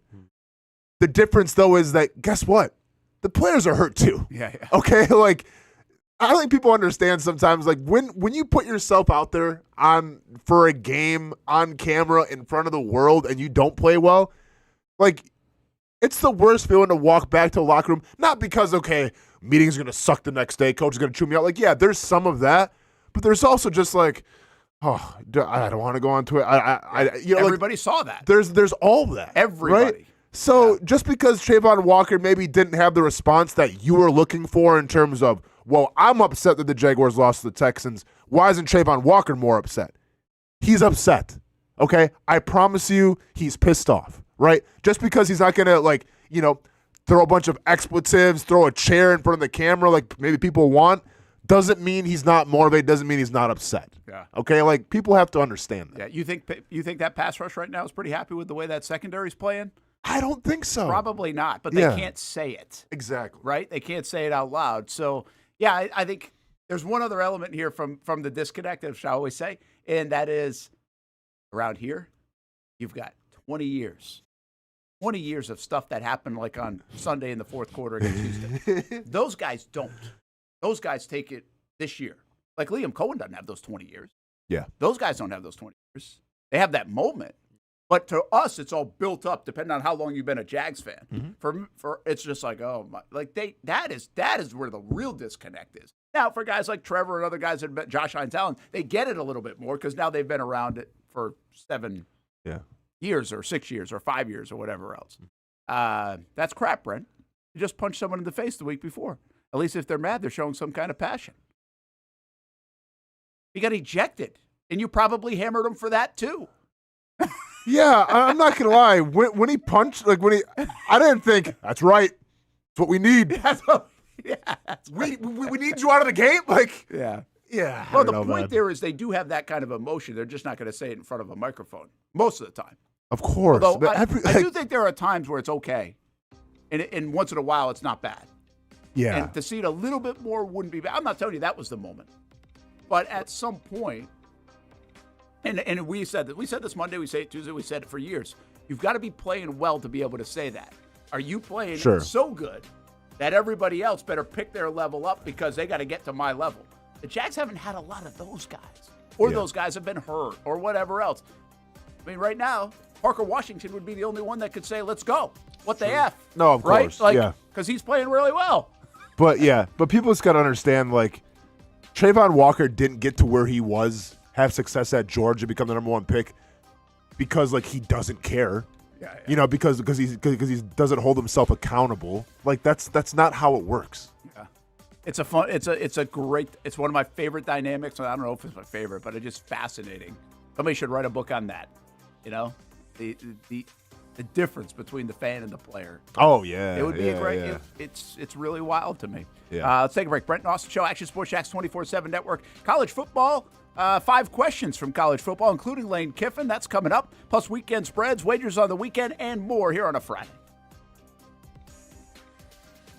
When it's time to get a new car for anyone in your family, just remember, nobody but Nimnick, the #1 Buick GMC dealer in Jacksonville. Get the latest price breaks on 2023 and 2024 models or the newest 2025 vehicles in the showroom on Phillips Highway or shop online at NimnickBuickGMC.com 24 hours a day. GMC Sierras, Yukons, and the redesigned Acadias, or get the all-new redesigned line with Buicks. It's nobody but Nimnick, and part of the reason why is this is a first-class buying experience here at Nimnick Buick GMC. You're not just a customer, you're a friend. This is about getting a vehicle that best fits you and getting you on the road, and also helping you and your family down the road.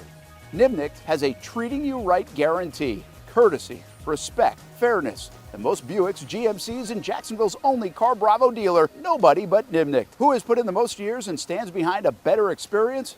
Nobody but Nimnick. GMC, we are professional grade.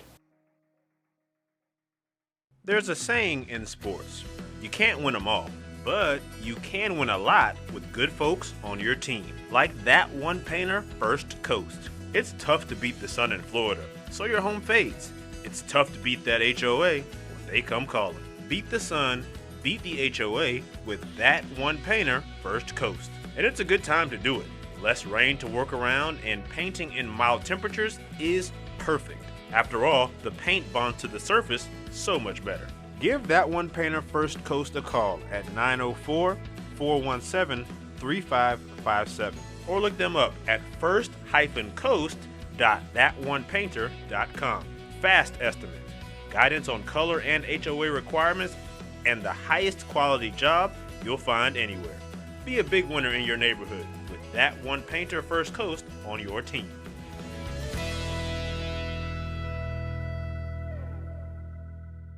It's one of the hot spots in the area. Welcome you to String Sports Brewery out at the beach. Big crowd on hand tonight. The fans are here. And now, the newest hot spot at the beach is open.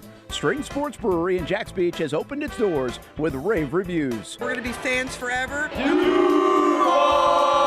Cozy up to the bar. Grab a seat in the sports-themed restaurant, or grab a seat outside and feel that breeze coming off the beach as the weather warms.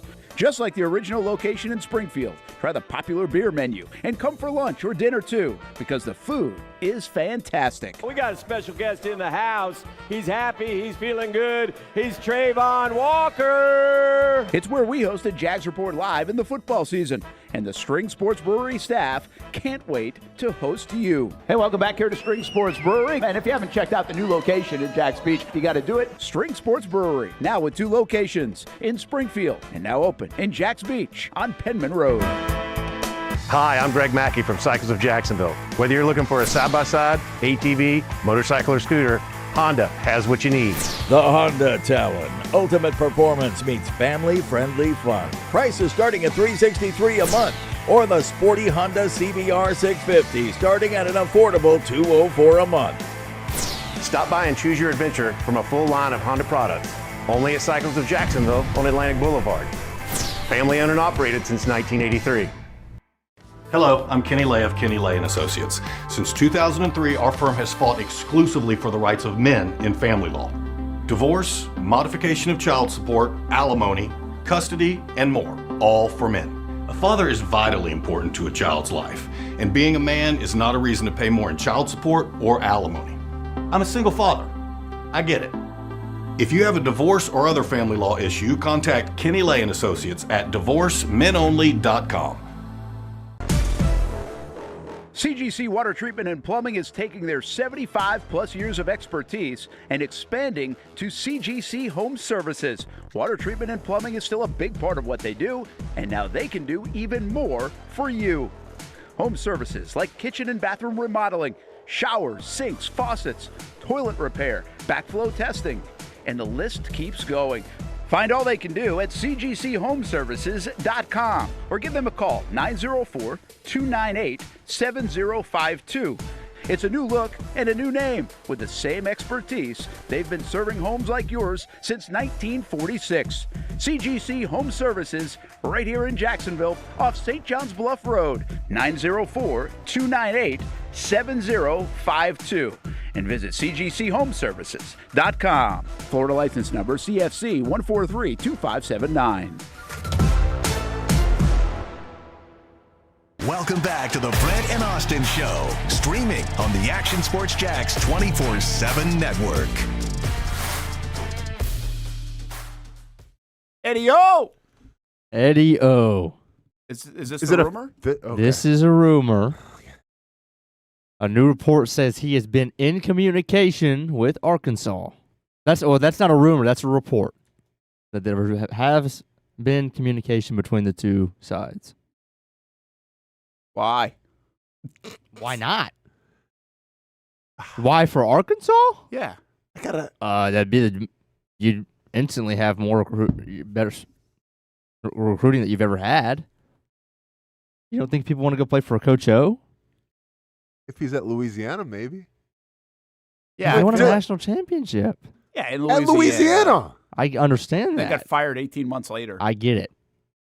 I'm not saying that it's going to work. I'm saying it's gonna provide You're saying excitement. it's a name, yeah. And people will want to go play for him. Let's go Backs. Yeah, Hogs, it's let's right go above Hogs. Louisiana. This is, to me. Here we go. Here we go. This is the Get him, Hamby. stupidity. Oh, wow. So they're gonna go give $8, $9, $10 million to Eddie Orgeron. I don't know how much they're gonna give him. Well, of course, that's what they're gonna give him because that's what you give people. To be okay, once again, Why? Go find the guy at Coastal Carolina that you can give $5 million to, and he'll be better. to be fair, I'm not trying to take sides here, especially with the SEC, but how many coaches are out there right now that have won a national championship? Fair. And not saying he's capable of leading Arkansas into a new era of high SEC type of football, but I get the excitement part. Because I'll be honest, like when I think of Arkansas,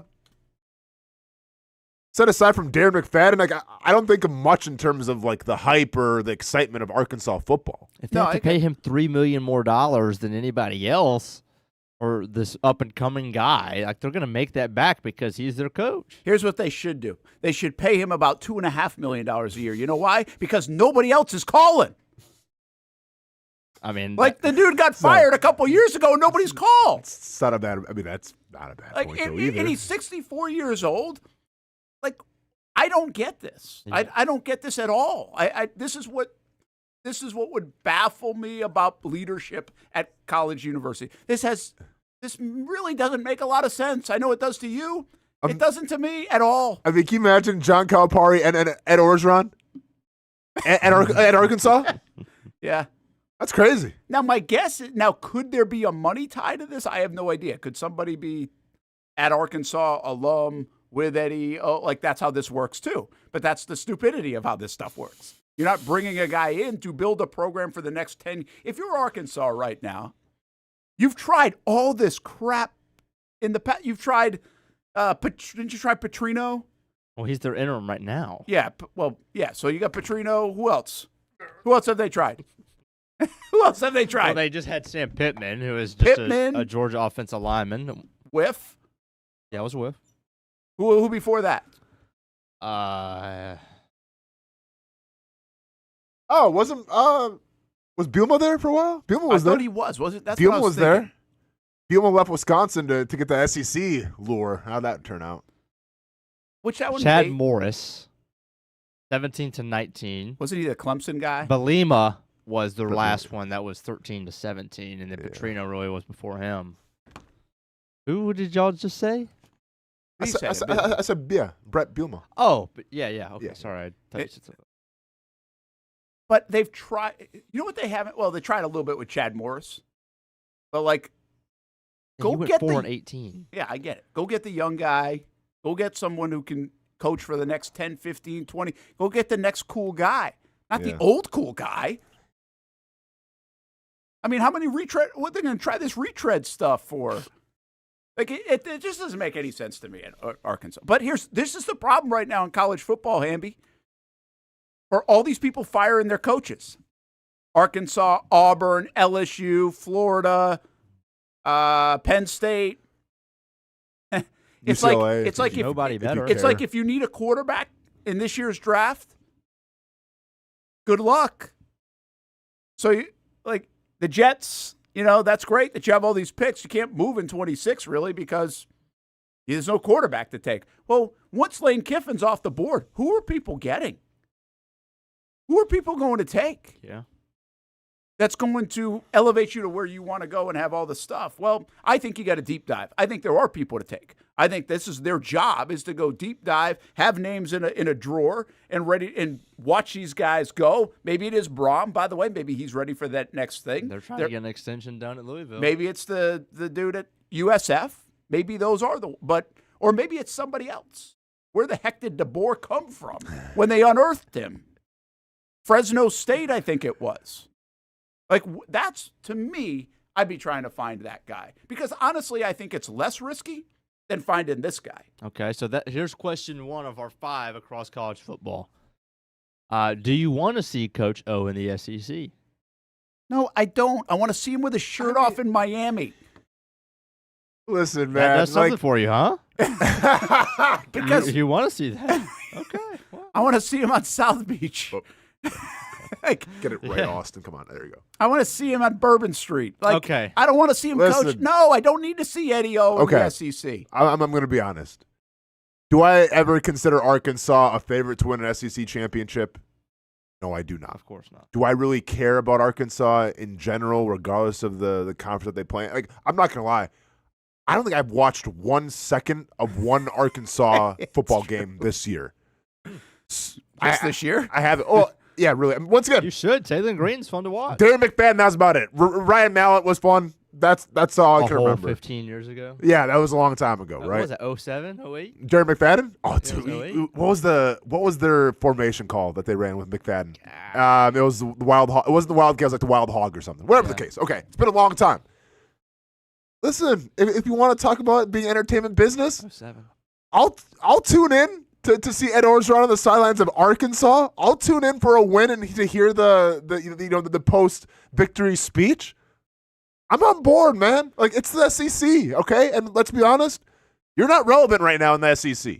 That is right? fair. You ain't carrying your water with Texas and Georgia and Bama and Vanderbilt and Tennessee and UK is kind of whatever. But like, there's the tiers, and right now, Arkansas, you're in the bottom one. So if you got to make a splash and you got to get people talking about you getting trending, like they did it with Calipari, do it with that Orgeron. Yeah, okay. The difference between Calipari is he's got a resume that goes way bigger than 1 year. How many championships though? How many? I mean, I know. How many championships did he win? Yeah, but he's going to be in the mix all the time. I don't know. I like it, Brett. Listen, that's fine. You can like it, and maybe it's right. I don't think it's right. Question I think this is the problem with college football. An article, I believe it came out this morning, actually, from Ross Dellinger. He's the guy from Yahoo who's been putting out all the stuff about the NIL and the legislation and all that. Apparently, he does a sit-down interview with Lane Kiffin. That came out this morning, talking about, Lane Kiffin says he's happier than he's ever been. That he gets to go watch his son for the first time in over 10 years play football. He is a sophomore quarterback at Oxford High School. Yep. And he's throwing touchdowns there as their starting QB. That his daughter is in the sorority at Ole Miss. That his ex-wife actually moved back to town just so they could all at least be together for those kind of things. There's not a price tag on that for him. And he said in the past that money will never influence his decisions, and I believe it. So, not saying yes or no, but if he just decides to stay, who will Florida make their number one target? Because we know how boomer bust it is, because it's hard to come up with a secondary guy. I think I've heard. I'll give you some names that are top just so you have here. It's like Drinkowitz, obviously from Missouri, has been back and forth. James Franklin. Jed Fish is on the high list from Washington. I like Jed. So those are some of the names. I've heard they have had a conversation at the very least with Brent Key, Georgia Tech head coach. Is Gruden not even considered? Because that to me is I don't think so. His name actually had rumblings to Arkansas. Jeff Brom. This week. Why is Brom out? It felt like he was kind of a hot name early on, but not now. Well, because in the last 2 days, Louisville is trying to extend him. Oh, okay. Sumrall out at Tulane is in the mix here. Clark Leah from Vandy. Golish is the USF coach. And Kenny Dillingham out at Arizona State. Those are the top 10 odds-wise. Do you like Dillingham? Like, honestly. He's at his alma mater. Honestly, I don't mind the idea of that. But I also feel like that's a massive overpay because of one trip to the playoff last year. And listen. And I just feel, I don't know. Let me ask you guys this. What are you looking for in the next coach of Florida? Because, like, I consider saying, what's stability, but, like, I feel like Billy Napier, because, like, listen, when it was Norvell and Billy Napier, like, Norvell was kind of, in my opinion, the sexy pick. Like, oh, this guy, you know, like, this could be great. And Billy Napier's like, okay, I got it. It was that. So, like, do you need that splash? Well, I do feel like this is, and to your point, I'm going to go against kind of like what you just said about Arkansas. The Gators have not really had a splash in a bit. Yeah. They tried to kind of go my way and have failed, right? I don't think Muschamp was a splash. I don't think. Maybe kind of was, but I don't feel like it. No, McElwain definitely was not a splash play. Mullen wasn't Mullen because was not, Taggart was like the sexy when that backfired too. But even he was like the third option. Mullen was. They didn't get a couple guys initially that they were looking into, and then obviously Napier's just not. You know, that's why when you ask what, Lane Kiffin is perfect right now. Of course. He is absolutely perfect. He reminds you of the 90s. He reminds you of the Spurrier days. He's got offense. He's going to score points. It doesn't matter. Much like Mullen. Mullen was going to score points. You knew that, right? So at least you know that part. And I think that's important at Florida because it reminds you of the Spurrier days. It gets everybody thinking that way. So it is like Lane Kiffin should get the biggest offer by far, because it's the perfect time and perfect fit for Florida. The problem for Florida, if he does choose to stay at Ole Miss, it's a distant second play. It's a bridesmaid, no matter who you pick. It just is. And part of that's just because of the cycle, like we're talking about. Like there's not these sexy names out there. He's the only guy. James Franklin's not a sexy name. You'd be getting him on the rebound. I mean, you're going to go steal the Missouri coach, the Washington coach, the Louisville coach, the Georgia Tech coach. Like, there's not that. I do think if you were to got Braum, I think you could kind of make a case. I think so. For that. But, yeah, I think that they're just a victim of the circumstance of the time right now. There's not 3-4 names that you could go after and feel really good about. Now, would they then try to go get what's his name that I hate? Lincoln Riley at USC or something like that. I mean, to be fair, do they have enough planes in Gainesville to be able to give Lincoln Riley? Well, that's the thing, though. Does Riley kind of feel like more of that? He feels would. like a little bit of a splash one. He would. He does. Would. So can you steal some? That's my point. Brent's can you then steal somebody? And I just don't know if you can in this day and age, and that's why I think Lane Kiffin has decent odds to stay at Ole Miss. Because he's watching what Texas Tech's doing.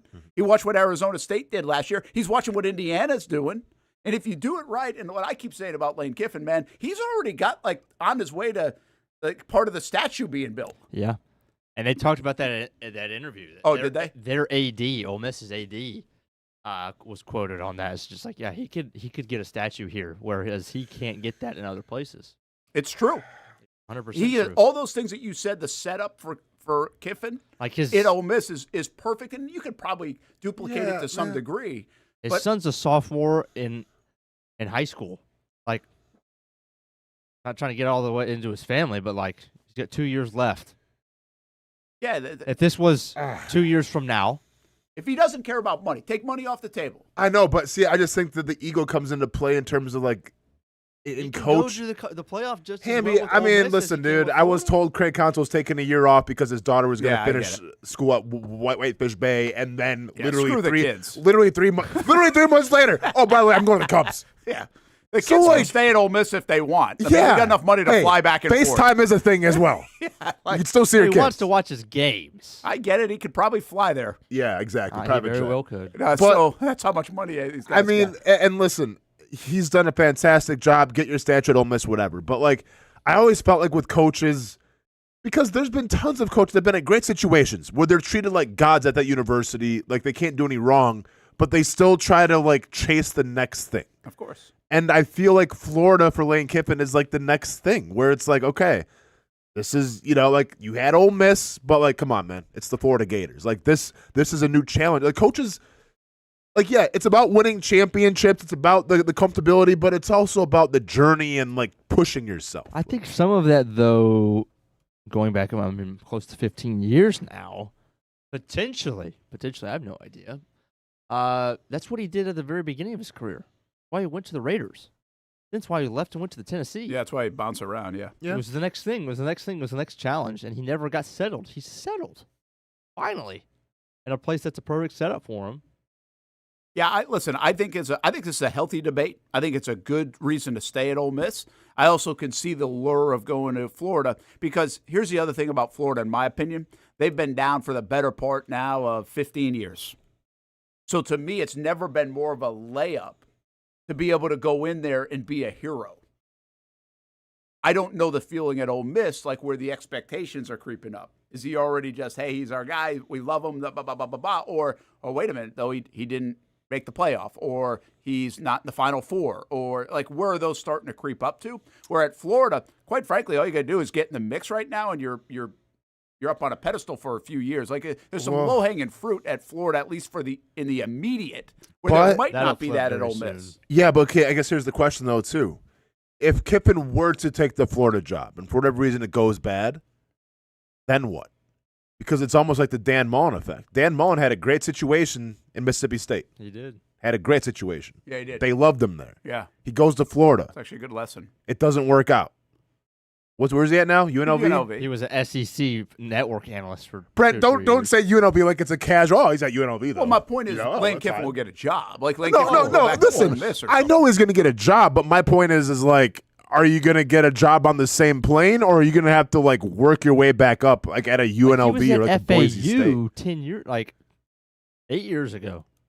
Yeah, 6 years ago, actually. Well, I mean, yeah, Kiffin's been fired multiple times and worked his way back up. Now he doesn't have as much time. I want to go through all that all. Yeah, that's a hey, fair here's point. The one thing, man. Here's the one thing you don't do when you have this conversation. If we're all sitting here with Lane Kiffin right now, you don't say, "What if you fail?" No, of course, but because nobody thinks they're going to fail in that job. Without a doubt. But once you there are fail conversations that can multiple have. Yeah. Maybe you do have the conversation. Yeah. I don't know. We got to turn this into. You're afraid of him. That's the problem. You see him, he's afraid of him. He's afraid of him going to Florida. And that's the reason why they should do everything in their power to hire him. Because you know what? He's the only you know what you should do? You should have Georgia pony up some money to Ole Miss to keep him. Ooh, now we're talking. Good point. All right, hey, Florida, can we interest you in a nice Luke Fickell? Plenty of miles left on her. Reliable. Dairy rate offense. Okay, my bad, Hamby. Go ahead. Question 3. Who is the best quarterback in college football? Just saying. Just say, okay. Wow. I don't even know his first name. What's his first name? Julian. Julian Super Saiyan. I'm going Mendoza. I think like he's had nice Heisman moment last week. It was. Yeah. Okay, speaking of that, we're going to go ahead and go to question 4. Okay. Do you wish there was more of a Heisman front runner? Do you think college football is better when there's a guy since week 3, for example, where this is the dude, he's must-see TV, he's going to win the Heisman? Or maybe there's 2 guys. Or is it better this year when we're in week 10? We still don't know. We're just starting to have a conversation, because in week 2 or 3, we were saying nobody deserves it. Maybe it's Beck. Yeah. He was a favorite at one time. Yeah. I'm gonna err on the side of I like it when it's like a 2 or 3 man race from the get go. Really? Yeah, because then I kind of like I know what to tune in for, right? Like I tune in and I get he was hurt, the Oklahoma quarterback. Material. Yeah, when he first came back, I'm like, okay, like everyone's saying Heisman. Let me see what this guy's got. Like it's just like, and I get it, like, he wasn't 100%, but it's like, okay, well, never mind. And it was the Arch Manning thing where it's like, okay, Arch Manning. Well, the first couple weeks we saw that went down, so it just feels like this year anybody that's been highly touted as the Heisman has kind of disappointed you a little bit, and I don't like that. Go ahead. I do feel like if there was a year like if you didn't have to give out a Heisman Trophy every year, like you wouldn't this year. No one's getting one. I agree. Like, not seriously. Because it's such prestige. Depending on what Ty Simpson there are does. so many guys around college football that in the past, like when you think Heisman Trophy, you think, oh man, some of college greats. Yeah. You're not going to leave this year and be like, wow, Mendoza, Sayin, Marcel Reed, Tyson. These guys are going to be some of the greats of all time that we ever thought. No, that's not going to be it. So they're going to be kind of like stuck in the back room of the Heisman house. But you do have the story of Pavia and all these other guys that are kind of fresh on the scene. And I do like that.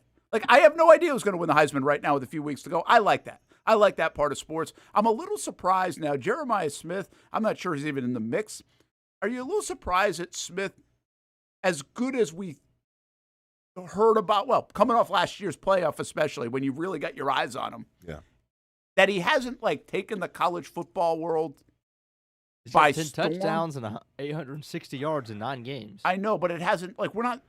Because week to week, nobody's like, holy cow. Because man, what's get this been guy in an NFL. Brock Bowers was getting more national attention week in, week out about I can't wait to make it to the NFL than I feel like Jeremiah Smith is right now, and they're the best team in the country. What's been the signature game? What's been the must-tune-in game to watch with Ohio State? Well, that's a problem. Yeah. Texas early on. Anybody. And that was a besides 14-7 Texas. game. Yeah, besides that, it's like, hey, let me tune in this Ohio State game because it's going to be a good one. And I'm just saying that's my point. He could be or should be or would, he's probably the best player in the country. He could be. This is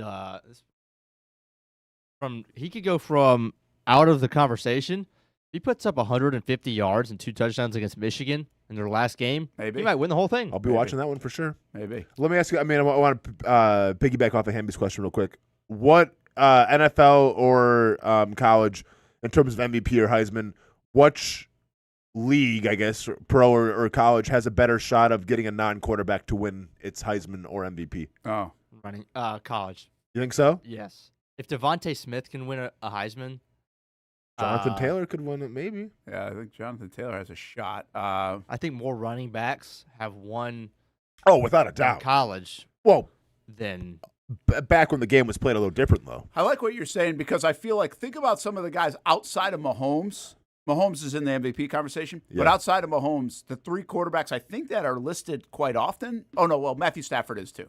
So Mahomes, Stafford, take those 2 guys out. You had Daniel Jones, Darnold, and Drake May high in the mix, which means I don't think they have the staying power here to finish off the season. Well, Daniel Jones, we're already seeing it. He's already out 10 turnovers in the last couple of games. Yeah. But I think Darnold and Drake May will have some of those rough spots as well. Kyler Murray can come back a little bit. So that would open the door. I'm going to say NFL. You going NFL?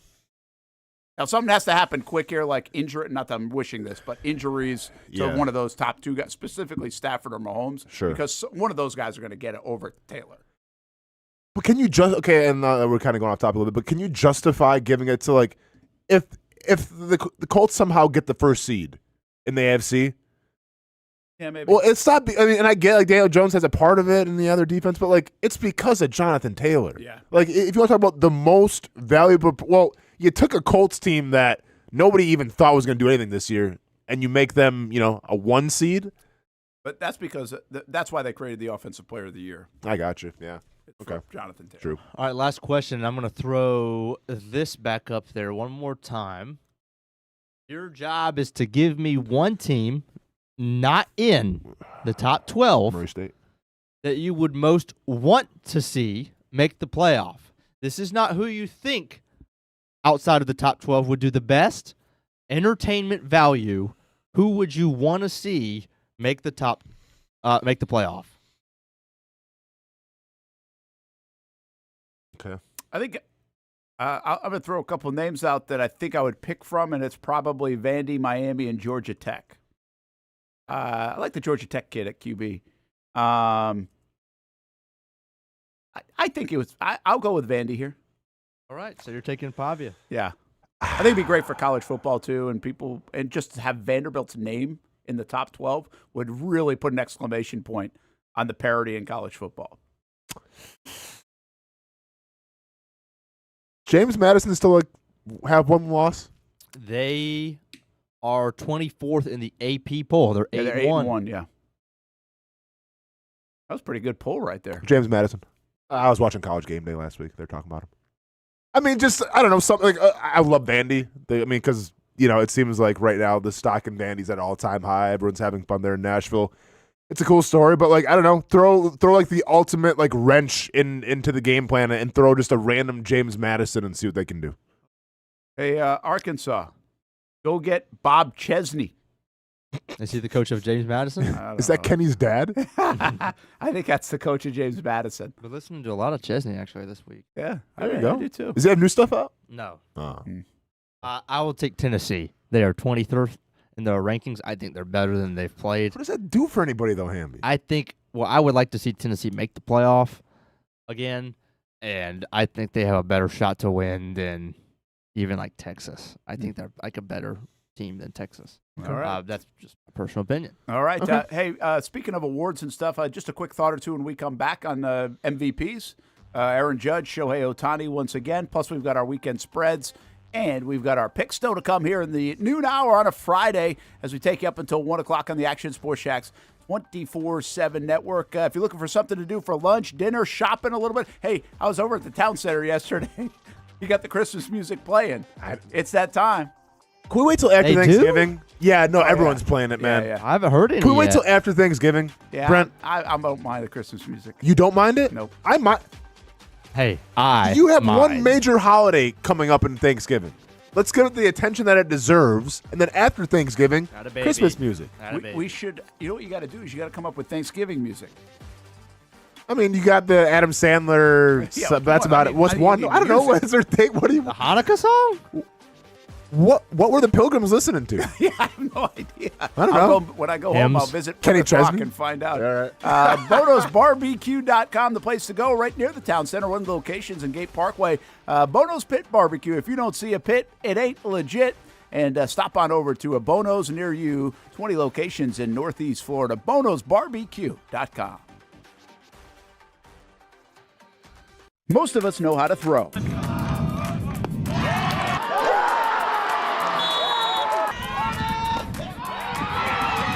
But you need to know what to throw. I'm not talking about footballs, baseballs, softballs. We're talking about those items you need to recycle. Republic Services explains it easy. Recycle. 1. Know what to throw. When in doubt, throw it out. 2. Empty, clean, and dry those materials. It takes an extra minute, but it makes a big difference. And 3. Don't bag it. This makes the recycling process faster and more efficient. This is a look at the Republic Services North Florida Recycling Center. You can make this process even more efficient. By utilizing those 3 steps, Republic Services can help you become a better recycler in your home. Learn more at recyclingsimplified.com. What a throw! Touchdown, Jaguars! We're coming for you. They're going to get him on the ground, and that's going to end the ball game. We show no mercy. Lawrence looking deep in the end zone. Touchdown! Duval! ETN is going to take it all the way. Right here on CBS 47. CBS 47. Right here. Your official station of the Jacksonville Jaguars. And the Jaguars strike first. Go Jags.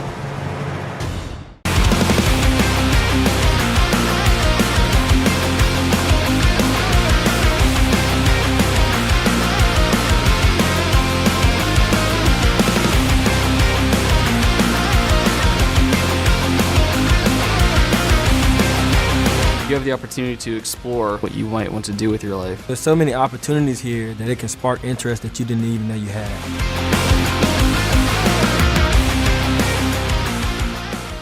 If you don't see a pit, it ain't legit. When you hear that, you think Bono's Pit Barbecue, a staple in Northeast Florida now for 75 years. A place that feels like home with friendly service, a meeting place for friends, family, or business occasions. On the menu, the corn nuggets are a favorite in our house, but there's something for everyone. Sandwiches, platters, salads, sides, desserts, and family feasts. You see Bono's all over the place in Northeast Florida. You know, there are almost 20 locations in the Jacksonville area now, so stop on by, sit down, and dine in with Bono's. You can also take it to go. There are drive-thrus in many of the locations, and they have delivery options too. Just download the Bono's app to make things easy. I signed up for the loyalty program, and you can too, to get special offers. If Jacksonville is home, few things feel more Jacksonville than Bono's Pit Barbecue. Celebrate 75 years and many more to come. Bono's Pit Barbecue. If you don't see a pit, it ain't legit.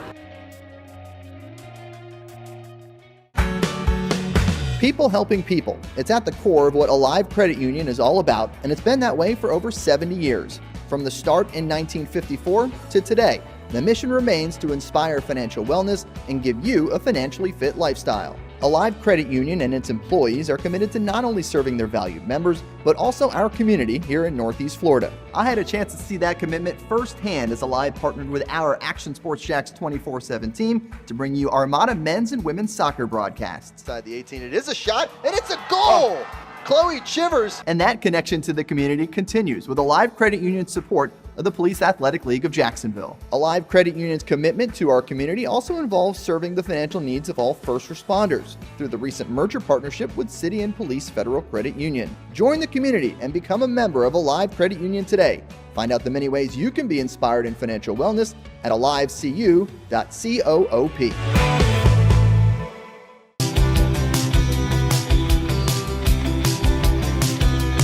Welcome inside the Armor Guard exterior and gutter helmet showroom. There's a lot going on, like glass exteriors, replacement windows, and down there we have the retractable screens and awnings, plus hurricane protection.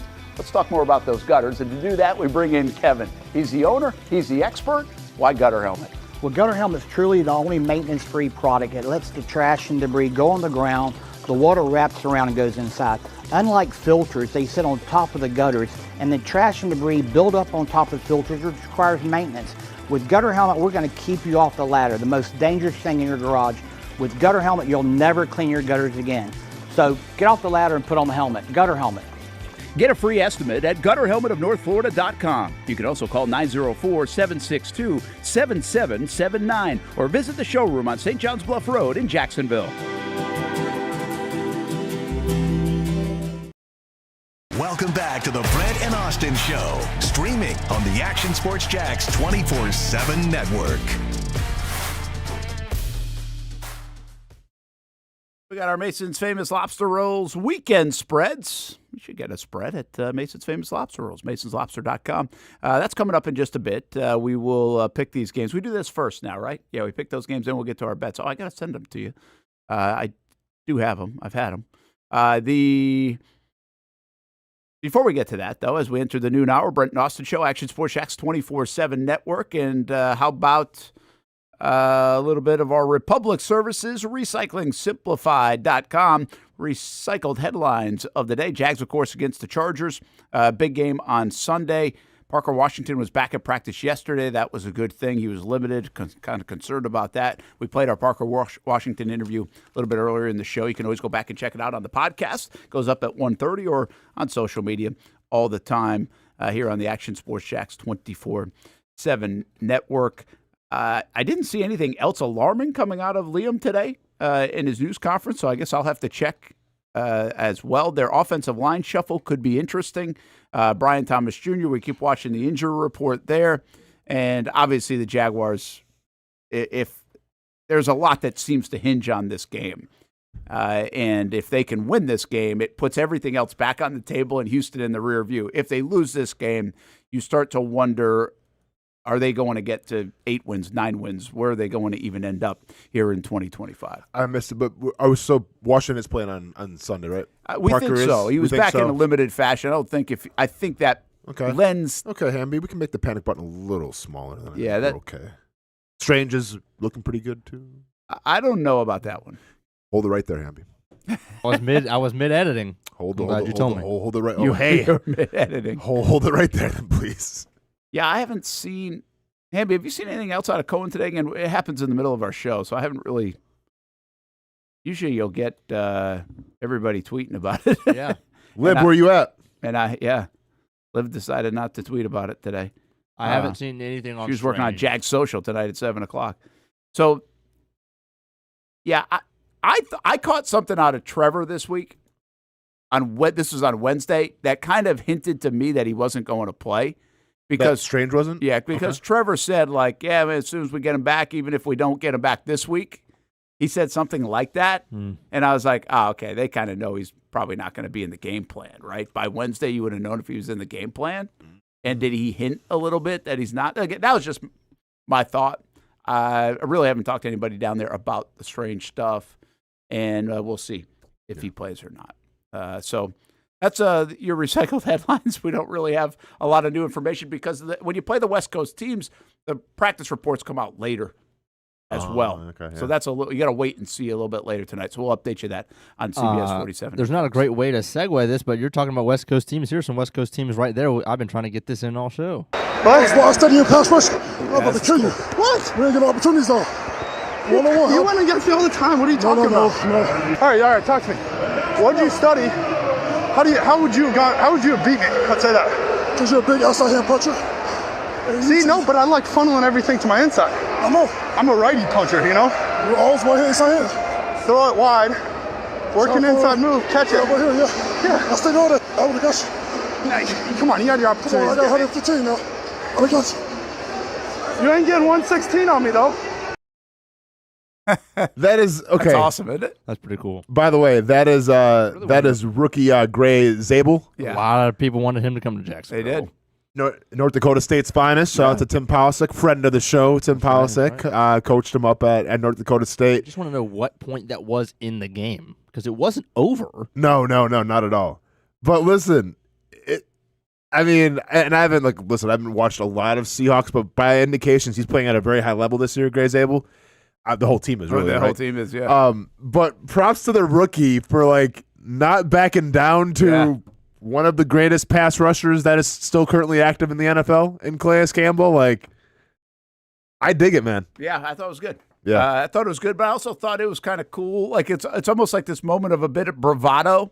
Yeah. Yet also education. Passive aggressive bravado. Yeah, right. yeah. Because there wasn't cursing. There wasn't any physical altercation. It was nice, but it was also hey, man. Yeah. But also I want to learn something. Yeah. And then Calais willing to kind of help a little bit. Yeah. But also be but yeah, you do that, I'm going to get you. Yeah. You know something? And Gray saying, I don't care if I'm a rookie or not. You're not getting me. There was also a North Dakota bonus State, clip man. on the sideline where he was talking to his other offensive lineman about it. He was like, "Oh yeah, Calais was saying this and that." He was like, he had 5 one-on-one opportunities against me, and he didn't get me. Yeah. Oh, is that what he said? But hey, man, sometimes you got to respect the elders a little bit, right? You got to respect the veterans. Speaking of respecting elders, Hamby, we have the other video. Before you get to that in a second, I will tell you this. I'm trying to get Calais on the show next week. I don't know if it will happen in the middle of the season, but put a request in to get Calais. To resign here or just I tried to do that before the trade deadline. Gotcha. But the Jags are playing Arizona next week. Oh, that's so it'll be the last time. And I mean, Calais, 39 years old. Wait, this is it. I know he said this is it, but I feel like he has now said this is it. So, and he's playing pretty good football overall. I don't know if he's playing great football, but I think he's playing pretty good football. So, but we're trying to get him on. I'm not sure if it will happen. He's got obviously a lot in the middle of the season. He's going to retire as a Cardinal, yeah? Yeah. That's all. Yeah. I mean, but he had arguably his best season in Jacksonville. Well, he did. He had maybe his best 3-year stretch, actually, in the NFL came in Jacksonville. I say this all the time about Calais. There's so many people just, like myself, bias toward Calais, and I'm not alone in that. But I also think, if you put him in the pride. I was just going to ask this question. After 3 years, I don't think people would blink an eye. I was just literally going to ask this question. I think now some people would be like, "Oh, you got." I don't think many people would. I really don't. I think he was that impactful in a 3-year span on this organization, on the fan base, and everybody else. And I'm not suggesting that they will put him in the pride. I'm just saying if you did, I don't think people would blink an eye for a guy who was here for just 3 years. It felt like he was here for 13. Of course. And I look at the pride almost like a Hall of Fame, right? Where it's okay, take out longevity, but what did he mean to the franchise? And Calais Campbell was the key cog in a team that was one of the best teams in Jaguars history. True. I think. Absolutely. In 17. You know? So anyway, we'll see about Calais. It'll be good to see him next week either way in Arizona. Have you seen the Cam Hayward video? I don't think so. So, Brent, I feel like you get to a certain standpoint from a skill set where you earn respect, but also you earn your reps in terms of just how many seasons you played, where it's anything that you say goes, much like Calais Campbell, I think, in that Arizona Cardinals locker room. Well, let's see what Cam Hayward had to say when the music got a little loud and how they responded. I don't really look at that. That's not a big deal to me. Yeah, you're going to get off the field.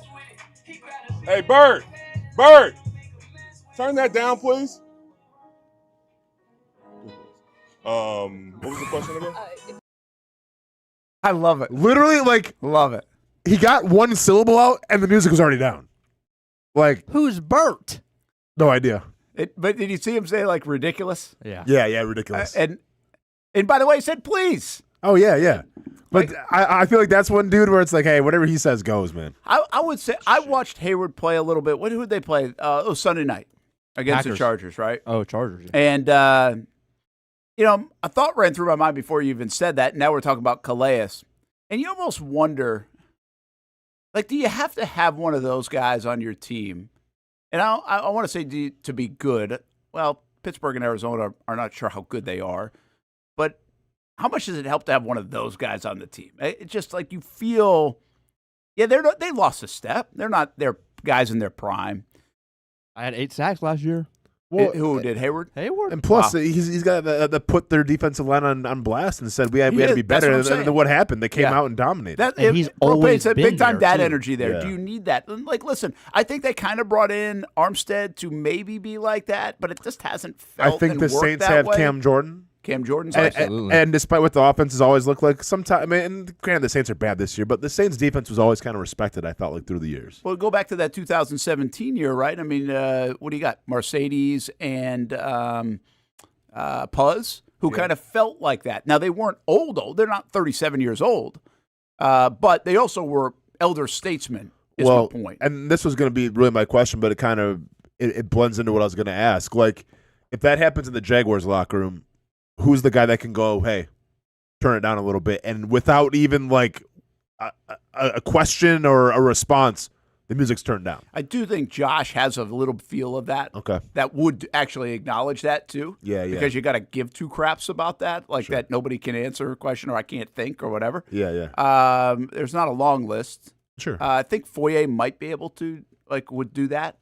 Again, you got to have the presence to do it, and also then something would happen right away. Yeah. And I think those guys would, but I get what you're saying. I mean, it has to be about longevity. Like if Meester back in the day would have did that, right? Like Meester, people would have. Okay, yeah. But the Meester's Jags saying don't have. Think about their offense, right? They don't have that on the. Usually, you feel like offensive linemen are like this when Meester was there, or somebody that's a grizzled vet, if you will. Sheriff could have done it last year. Sheriff could have done it. Maybe center from last year. Why am I drawing the blank? Yeah, Mitch Morse. Mitch Morse. Even though he hadn't been there for a long time, but he's he's respected, been in the league. Yeah. My point is the Jags don't have that on their football team. And that's not a knock on the current football team. It's just they haven't had guys that have been here.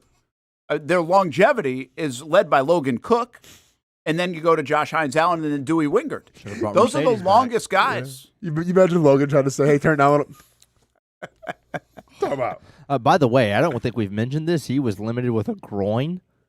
I'm saw sure that. that's more Logan Cook? Yeah. If I had to, I'm sure that's very preventative. Well, they would have he signed somebody if they thought it was a problem. Right, There you but go. Yeah. just keep an eye out on that. Yeah, it is interesting, but they would have. The panic button's big enough already. Well, okay. I can make it bigger. But I think they would have signed somebody. I can always make it bigger, bro. Hey, we had this debate a million times. I'm hoping the panic button goes away, by the way, after this week. Well, I mean, is it a constant fixture now? Because if so, no, we'll just put it in the it sponsor can logo spot. go away. Brent, I don't know if you've been around this week. We lost Travis Hunter for the year. I know. Okay. But I'm just like, is it a week-long We give thing? up a Or 19 what? point lead. It's up to the Jaguars and the curse. It's up to them every week. Go ask them. Don't ask us. We're just, hey, we're not influencing this. We're just reporting it. Right. The panic button actually does its own thing based off of the temperature in the room. Yeah. Based off of what the Jags are doing. Yeah, Hammy's not controlling this. It's got a mind of its own. Oh, Right. Okay. Forget what I said earlier about 5 minutes ago about mid-editing. Haven't you seen Terminator? I have. Skynet has gone live. The panic button has gone live. So unless you want to send somebody back in time to help us out with the panic button, what we have is what we have, Brent. And Brent, I'm going to go ahead and kill your next segment as well, talking about the MVP. Speaking of by Terminator. saying, I don't care at all. Well, then take your ass off the screen. No, but that's okay. Well, that my thought was maybe Fridays are instead so of unhinged. I love it. Go instead ahead, of sorry. debating, Judge versus Raleigh for the 15th time, we could talk about has the MVP lost its meaning compared to what it used to be? Because I don't care, I actually don't think you do either. Look at Hamby stepping up, trying to get a starting role. We just talked 4 minutes about the panic button. Georgia might be watching, Scouts might be watching him right now. Comes Athens. SEC Network might be watching him right now. Get back to the basics, Hamby. Run the Chop football, wood, Hamby. carry water. Run the football. No, what are you going to ask? So you weren't surprised at all? I know you don't care, but you weren't surprised at all that Judge won it? Did you think that's the way it was going to land? No, okay. Honestly, I thought that's the way it's going to land, but you know how I feel about it. I think you should have definitely considered Cal Raleigh because I think in terms of importance to his team, Cal Raleigh was more, if not the most important player, I think, to his team. Like the Dodgers, sure, they would have probably won in spite of Ohtani eventually. Maybe not. I don't know. He had a pretty good playoff run, right? Or postseason run. Judge, the Yankees were whatever. the Yankees are kind of what we thought they were going to be, Yeah. right? They're going to do well in the regular season, the postseason, yeah, whatever. Like the Mariners were the Mariners, and I get like it's not just Cal, but like they were like he was the definition of that team. So kind of carried the city. I'm with you. Right, the whole thing. Yeah. Here, I don't necessarily think I don't think of it like that. That hey, because I think if you take Judge off the Yankees aren't nearly as good. If you take Ohtani off the Dodgers, even they're not nearly as good. Raleigh, they all fit. They had massive seasons. Like they've earned the opportunity to be in this conversation. But I just really think from a positional standpoint, nobody's ever done what he just did. And that position, it's a premium position that up until Mike Piazza started to play, guys hit 210 with 12 homers a year, and that was good. Like they didn't even care if you were an automatic out. And so for him to do what he did in historic fashion and not win it feels like he got robbed a bit to have that kind of season. Because what is it going to take? Relative to everything else and not win. But I also think that's an acknowledgement of how good Judge has been. I saw something this morning that said, I think there are 4 times that a guy has hit 50-plus home runs and won the batting title. You go back to Jimmy Fox and somebody else, along with Judge. And every time they've won the MVP. There have actually been a couple of times where a guy has hit 60-plus homers, not won the batting title, and not won the MVP. Like Stanton probably was in that category, I'm assuming, too. So, listen, it's fine. They were both – I wouldn't have minded a co-MVP there. Yeah. I would not have blinked. Would you have cared? I wouldn't have cared. I don't care either way. I don't care either way, but I think baseball is better off if Judge wins it. I guess. There's one other element here, guys. No, I don't just care thought about this. baseball, like the good of the game. Yeah. But I just think bigger the name, big name yeah. of The last part of this, I just thought of this. I would love for somebody to go find out, and again, this is probably not that hard to go find out. We now have dominance in the awards. The big ones. We just talked about Cy Young yesterday. Screwball has won back-to-back. Judge has won 3 out of the last 4. Ohtani's won the last 3, I think, or 4. 4, but has he won 4 in a row or 4 out of 5 years? I think it is. Yeah, but some of those were in the American League.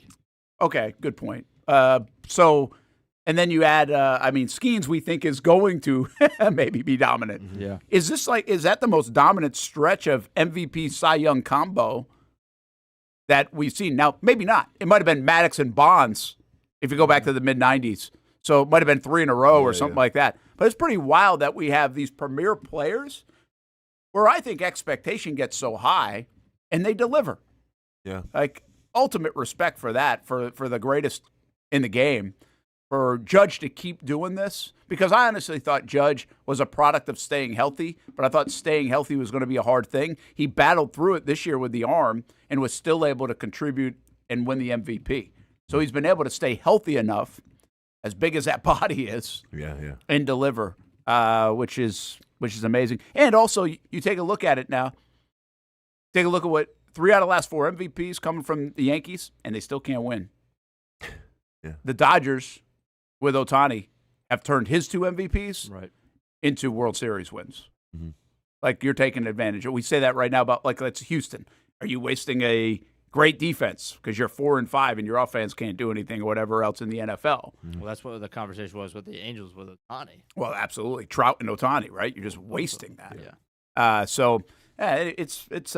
It's interesting times, but I think what we do know this, Major League Baseball, for the first time, what it feels like in a long time, like really has bona fide, almost transcendent stars. Ohtani's a transcendent star. Judge, I think, carries that as well because of the New York Yankees specifically. Mm-hmm. And also, I put Skeens in this category because of his whole Livy Dunn, whatever, like that part of it. You know, I don't remember a time where that's been baseball's biggest problem. Sometimes they're not transcendent with even their best players, and right now they've certainly feels like they've got a little bit about that. I can call my mom, and she knows who these guys are. Yeah, which she has no idea who Mike Trout is. Ronan literally just got a Ohtani book that he's been carrying around. Really? Which, hey, Like a Is it book in Japanese? about? Do you? No. It's not Japanese. No, That would no. be But dude can sing. Dude knows like 5 songs in Japanese from watching animes and stuff. Really? So he can sing front to back the songs in Japanese. Doesn't know what he's saying, but it's crazy. But no, it's like a story which about Ohtani, his life and everything. And you know, I have to remind him like, hey, do you not remember the Brewers just played the Dodgers in the postseason? What happened? Like that? Those wounds are still fresh for me. And I got him a Sal Frelick jersey too. So like, hey, let's show a little respect in our household and get Ohtani out of here for at least a couple months. Whatever. It is pretty wild that, you know, remember, this is America's pastime. And Ohtani's come into the United States and is the biggest star and maybe the best player to ever do it. It's valid. Like already. Yeah. You know, we have that a little bit in basketball at times, but not really. I mean, you still have Michael Jordan and Kobe Bryant and LeBron James. But now current now day. you've got Wemby. You've got Greek Freak. I'm taking NBA Europe over Luka. the Americans any day. Well, it's comparable, but Now, hockey's a sport. You've had Canada impact and guys like Ovechkin as well. Yeah. But we're starting to see, again, the one sport you're not going to see it in is the NFL. You're not going to get that in football, at least for the next however many decades. Ever, yeah. Right? Someday you might. But it took a long time to get, when Major League Baseball went global, or this global. Well, it took a long time to get the Dominican and the Puerto Rican. That's right. And Venezuela. The influence there and the top players, and for now 2 decades, the top players have been on that list. Yeah. And in basketball, when they went to Europe and they started really going, you know, I don't know if it started going global, but the impact there to make that relationship. Yep. Now you start getting Nowitzki, who feels like he kind of started Yeah, it in man. some It's Divac, Vlade Divac. Yeah, and Stojakovic. Peja. You know, so whose you son get plays those now at guys Illinois. in. I was watching him. And now you got some of the best players in the game. Yeah. So- Yeah, man. Like the Europeans they're taking over. You know. The fact that Tony Parker was French always baffled my mind. That's true. Well, it's kind of like Wayne Gretzky being Canadian. Yeah. He could be from Pittsburgh. Hey, don't worry, Americans. Though we're always gonna have pickleball. No one cares about that one. All the Europeans playing tennis are like, hey, you guys can have that one. It's All all good. right, let's get our Mason's Lobster all weekend good. spreads coming up when we come back. Let's take a break. Give us the Rams. We'll take that. That was last week. We still are holding them off, but we got some catching up to do in that sports office. Yeah. Second place is fine in this one, but I would like to win it all. Do we know? Does the loser have to do something or not? We didn't really. We got to establish. establish. We will. We got to establish. Oh, I bet we'll establish it depending how this all shakes out. We've been doing all right. All right. I know. Which is sad that one thing being paid off is all right, but hey. Well, by the way, Austin's been, I think, doing some tweeting. What do you mean doing some tweeting? Like, well, you been on Twitter today? What happened with the update? Something's wrong with Twitter something's again. up with Yeah, Twitter. but I've been trying to do my part. Got us almost 20,000 views from one of my retweets. There you go. Yeah. I was kind of thinking, like, the level of, I did set a decent standard. Oh, on my paying up the bet. So now Brent's mad. Now, I'm not mad. Now Brent's mad at me because I'm I not doing like my being part. the standard. Yeah. And Casey hasn't done his yet. Hey, I mean, I don't know. I was starting to think of more ideas for you. There were no tweets yesterday, I don't think. Oh, Hamby, I'm sorry. You didn't see the meme that I created? Oh, It's no, got I retweeted it. 22,000 views. I retweeted that one. There you go. How many views does Dan Hicken have with Brent Martineau? Don't talk to me about the standard, Brent. I was thinking that you should stand on the street corner with a sign for your bicycle tire if you lose man. again. That's next time. Well, it ain't gonna be this week. We'll tell you that be much. right back. Choose your own adventure. It's not just a saying, but a way of life here at Cycles of Jacksonville. And whether it's 2 wheels or 4 wheels, at Cycles of Jacksonville, a great adventure awaits. With brands like Honda, Vespa, Segway, and Triumph, Cycles of Jacksonville has you covered with their inventory featuring a 60,000 square foot building. If 4 wheels is more your thing, check out the largest selection of Honda Talons in the entire county. No matter what you're looking for, Cycles of Jacksonville is going to have the selection you need, all with great financing and rebates. Plus, if you're active duty military, Cycles of Jacksonville will offer you 0% financing along with great discounts for military and first responders. And when you want to get off the road and set sail, Cycles of Jacksonville has you covered with everything you need to get on the water. So if you're ready for a great adventure, let Cycles of Jacksonville be your guide. Located off Atlantic Boulevard, or check out their website at cyclesofjacksonville.com. How do we make Mason's famous lobster rolls? It's simple.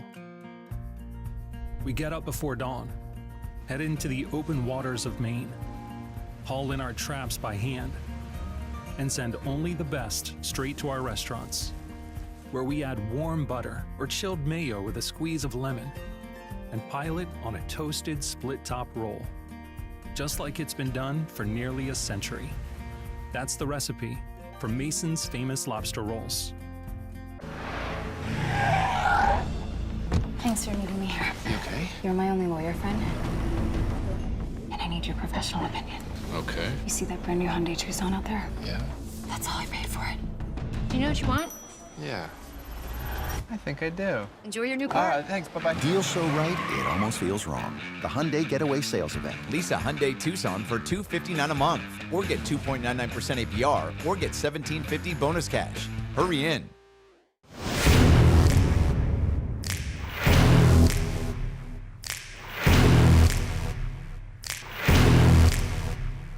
Grab some friends and go to a restaurant or head out for a drink and some conversation. Watch your favorite team play on the big screen. Or how about play some games? You can do all of that in one night at Best Bet. Each location has a different vibe, its own personality, like here at the original Best Bet in Orange Park. When you walk through these doors, everybody knows your name. And here in St. Augustine, it's the newest location. Play some poker. How about the table games? And don't forget about Ace's Sports Bar and Grill. And then there's the Jacksonville location right here on Monument Road. It's the biggest poker room in the state of Florida. Maybe you'll find yourself a seat right here at the final table. Best Bet, where you can have the best of times. And that makes you always go home a winner. Try any of the 3 locations, and you can always visit bestbetjacks.com. Year 2 is in the books for the Jacksonville Armada women's under-23 squad, taking another step forward in the Women's Premier Soccer League. Under the guidance of head coach David Goff, the girls in blue went undefeated at home for a second straight season, including a dramatic draw in the opener. And they've left it to the death. Unbelievable stuff. And a late winner to end the season at home. Headed on. Here's a chance.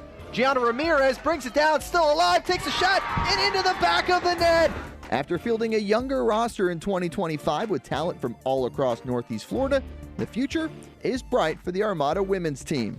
We highlight the ladies and all things Jacksonville Armada each week on Fleet and Footy on the Action Sports Jacks 24/7 network. I'll put one in the back of the net for you. Join us for player profiles, fun interviews, and the very latest on the Fleet and all things footy. That's every Thursday at 2 p.m. Burgers or breakfast, you can get it all at Whataburger. Try something new on the menu or an all-time favorite like the Whataburger Patty Melt. And now you can have breakfast here at Whataburger 12 hours a day, 11 p.m. until 11 a.m. Menu items like the bacon taquito, sausage taquito, honey butter chicken biscuit. Whether you work the late night shift, just want a snack early in the morning to get your day started, or a little pick-me-up late in the morning, 12 hours a day, breakfast served. 11 p.m. until 11 a.m. A dozen locations in Jacksonville. You can order pickup or delivery and download the Whataburger app. New rewards members get free Whataburger items when placing their first online order. Just download the app. And for us coffee drinkers, Whataburger has all new hot coffee and iced coffee too. Satisfy that coffee craving at Whataburger 24/7, and it comes in a variety of flavors. Burgers, breakfast, coffee, and so much more. Whataburger, just like you like it. Welcome back to the Brent and Austen Show, streaming on the Action Sports Jacks 24/7 network.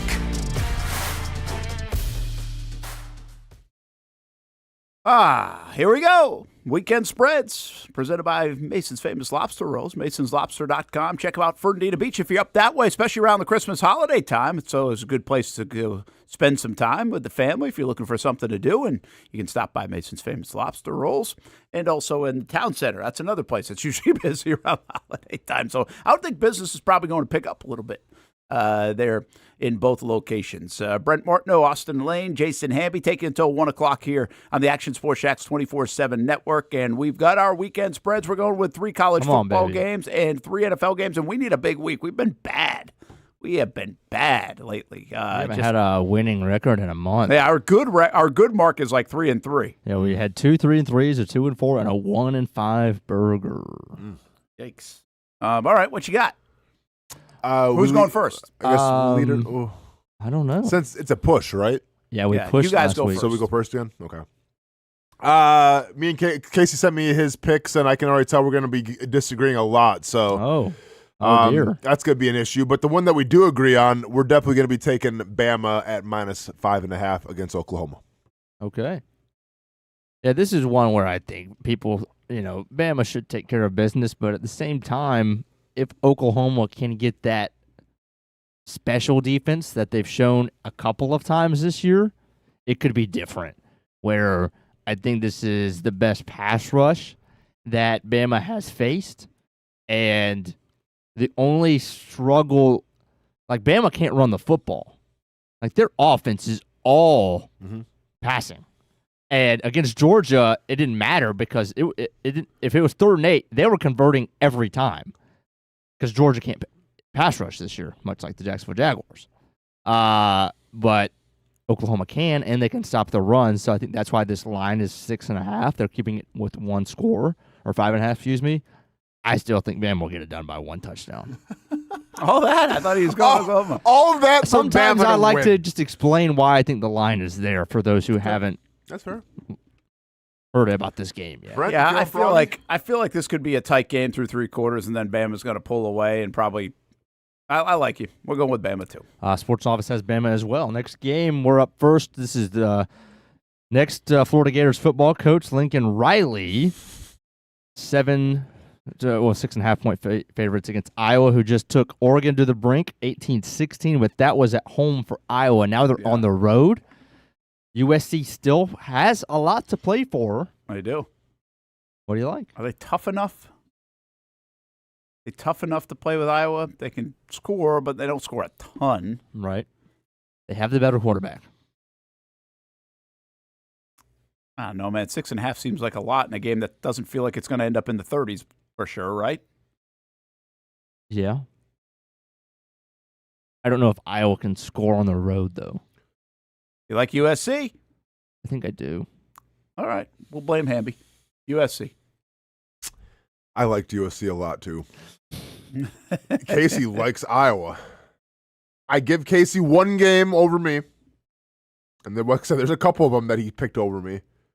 Out of the ones that he picked, and we'll kind of go down the list a little bit, I probably like this one the best where I can go the other side. So we'll go with Iowa. So you're going with Casey?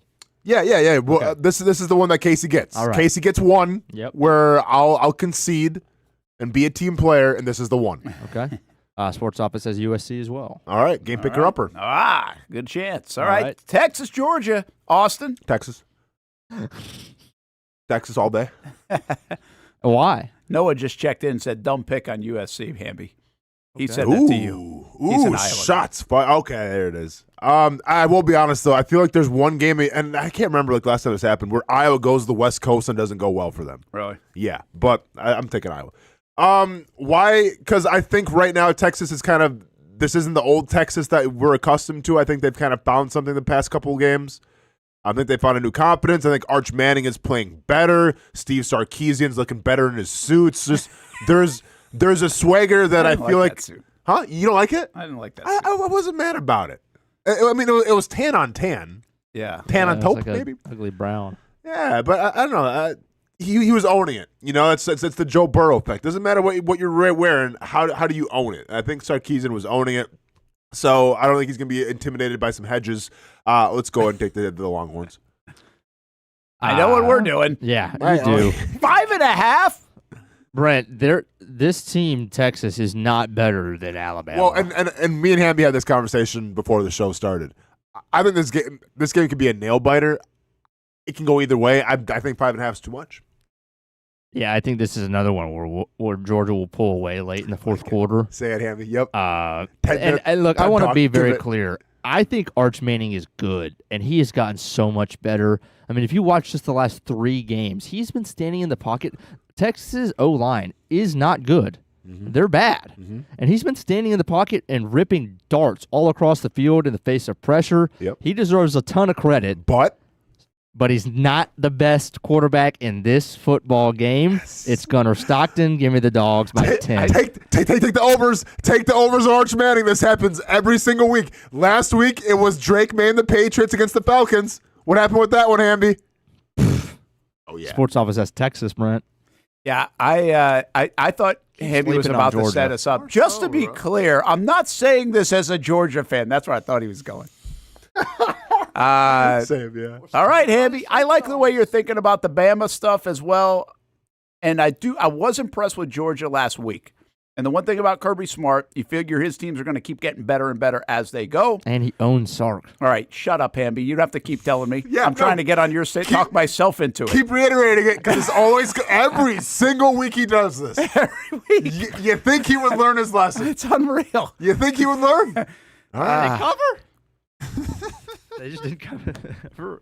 Georgia, let's go. Atta baby. There you go, guys. As if you had a choice. As I had a choice. Yeah, right? you didn't have a choice. All right, we're up Chargers at Jags. This is really the main event here, the way Plus, this show's we're going. at a half. Oh, yeah, We're up. you guys are up. Brent, what do you got for us? It's Chargers. Oh, wow. Thank you. Thank you. After the 20-minute segment about how, hey, I wasn't trying for you guys to read into anything. You guys read into it. All right, well, I'm going to read in the Chargers winning this game as well. All right, Sports Office is Chargers as well. Tough one here. Yeah. Yeah. Bucks at Bills. Wait, Austin, 5.5 is a first. line this week, isn't it? Right. That's a weird line. It is a weird line, yeah. 30-24 type game. The Sports Office has the Bills. Yeah, sorry, Casey. This is where I have to overrule you here. I think the Bills got embarrassed last week, and I think if they want to stay relevant in terms of making that Super Bowl run, they have to have a great showing this week. In Buffalo, could be cold. Tampa traveling up north. Give me Buffalo. Hamby? I think the Bucks got embarrassed last week. They did. Kincaid is out, and Shakir, I believe, is limited, expected to play. But I'm going to say that matters. Did something happen to Josh Allen? No, but I'm going to say Something that's the happened to difference Haley? between a field goal win and a touchdown win, maybe. I like the Bucks. Damn it, I like the Bucks, too. I didn't know Kincaid was out. All right.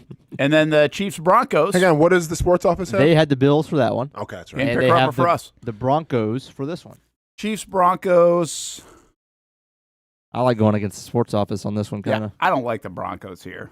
Broncos, they've been smoke and mirrors all along. Damn.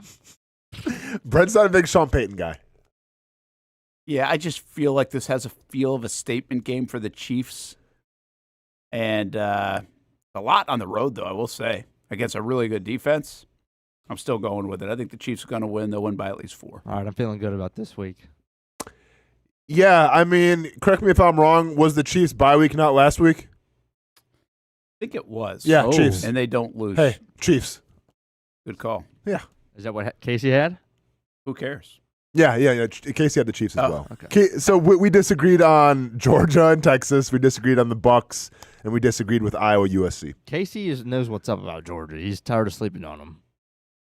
Okay, well, I keep it up. He just keeps going. Keep it up, Hammy. It's unbelievable. You think this was like 3 years ago, You Georgia. think he would learn? He's going to get so burned. You at think? the end. And then the one time that he turns his back on him, then I actually benefit. I mean, man, They're going to get really burned if they don't even make the playoff in the next couple of weeks. Okay. I can't lose this. Okay.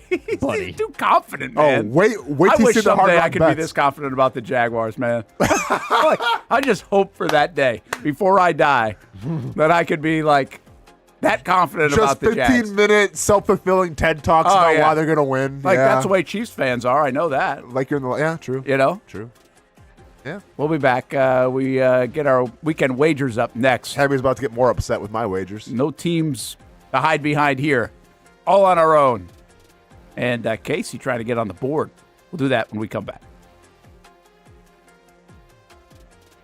When it's time to get a new car for anyone in your family, just remember, Nobody but Nimnick, the #1 Buick GMC dealer in Jacksonville. Get the latest price breaks on 2023 and 2024 models or the newest 2025 vehicles in the showroom on Phillips Highway, or shop online at nimnickbuickgmc.com 24 hours a day. GMC Sierras, Yukons, and the redesigned Acadias, or get the all-new redesigned line with Buicks. It's nobody but Nimnick, and part of the reason why is this is a first-class buying experience here at Nimnick Buick GMC. You're not just a customer, you're a friend. This is about getting a vehicle that best fits you and getting you on the road, and also helping you and your family down the road. Nimnick has a treating you right guarantee, courtesy, respect, fairness, and most Buicks, GMCs, and Jacksonville's only Car Bravo dealer, nobody but Nimnick. Who has put in the most years and stands behind a better experience? Nobody but Nimnick. GMC, we are professional grade. If you look good, you feel good, and the medical professionals here at Ponte Vedra Vein and Aesthetics are here to make you feel your best. I'm on camera every week, and I have a confession to make. I'm not always confident in my appearance. Can you see my dark circles? Is my makeup highlighting my fine lines instead of covering them up? I question it all. So when I found out about the wide variety of procedures here at Ponte Vedra Vein and Aesthetics, I knew help was just one appointment away. Medical Director Dr. Megan Deacon Casey and her board-certified physicians have been using the latest in cutting-edge technology for the last 10 years, giving men and women their personal confidence boost. From Botox, fillers, Morpheus 8, and so much more. The hardest part was figuring out what I needed. Thankfully, the medical team walked me through what would work best for me through a free consultation. Come look and feel your best with the team here at Ponte Vedra Vein and Aesthetics. Visit them at one of their 2 locations, either over in Ponte Vedra or on the south side. Baker's Sports. It's a hometown business filled with hometown people trying to make you feel right at home. Chris Conley, Jacksonville University. Walker Wright, class of 2018, West Nassau High School. Michael Young, Fletcher High School. Baker's Sports started in a grassroots way and now outfits much of the Southeast. Tony Mazzio, Stanwood High School, class of 2002. High school sports, travel sports, youth sports of all kinds. They are a one-stop shop carrying Nike, Adidas, Under Armour brands, and more. Vincent Caldes, Oak Leaf High School. Samuel Coffrin, Paxton School for Advanced Studies. Whether it's sports teams on the field or it's your team in the workplace, like our Action Sports Jacks team, and community events like the Dream 18 Golf Tournament, and many others. Cole Tilley, Hilliard High School. Reagan Webb, Eagles View Academy. Look good, feel good, play good with Baker Sports. Custom sports apparel since 1997. Shop with the hometown team at bakersport.com.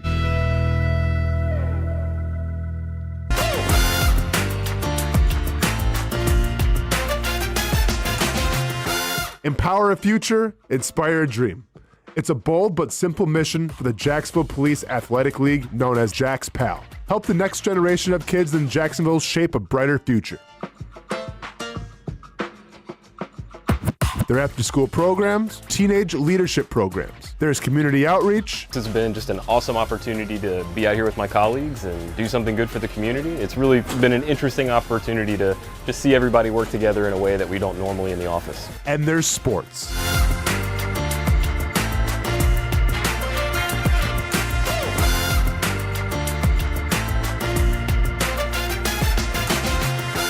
There are also ways you can help the next generation with a donation of any kind. Just visit jaxpal.org to get more information. Empower a future, inspire a dream with Jax PAL. Most of us know how to throw.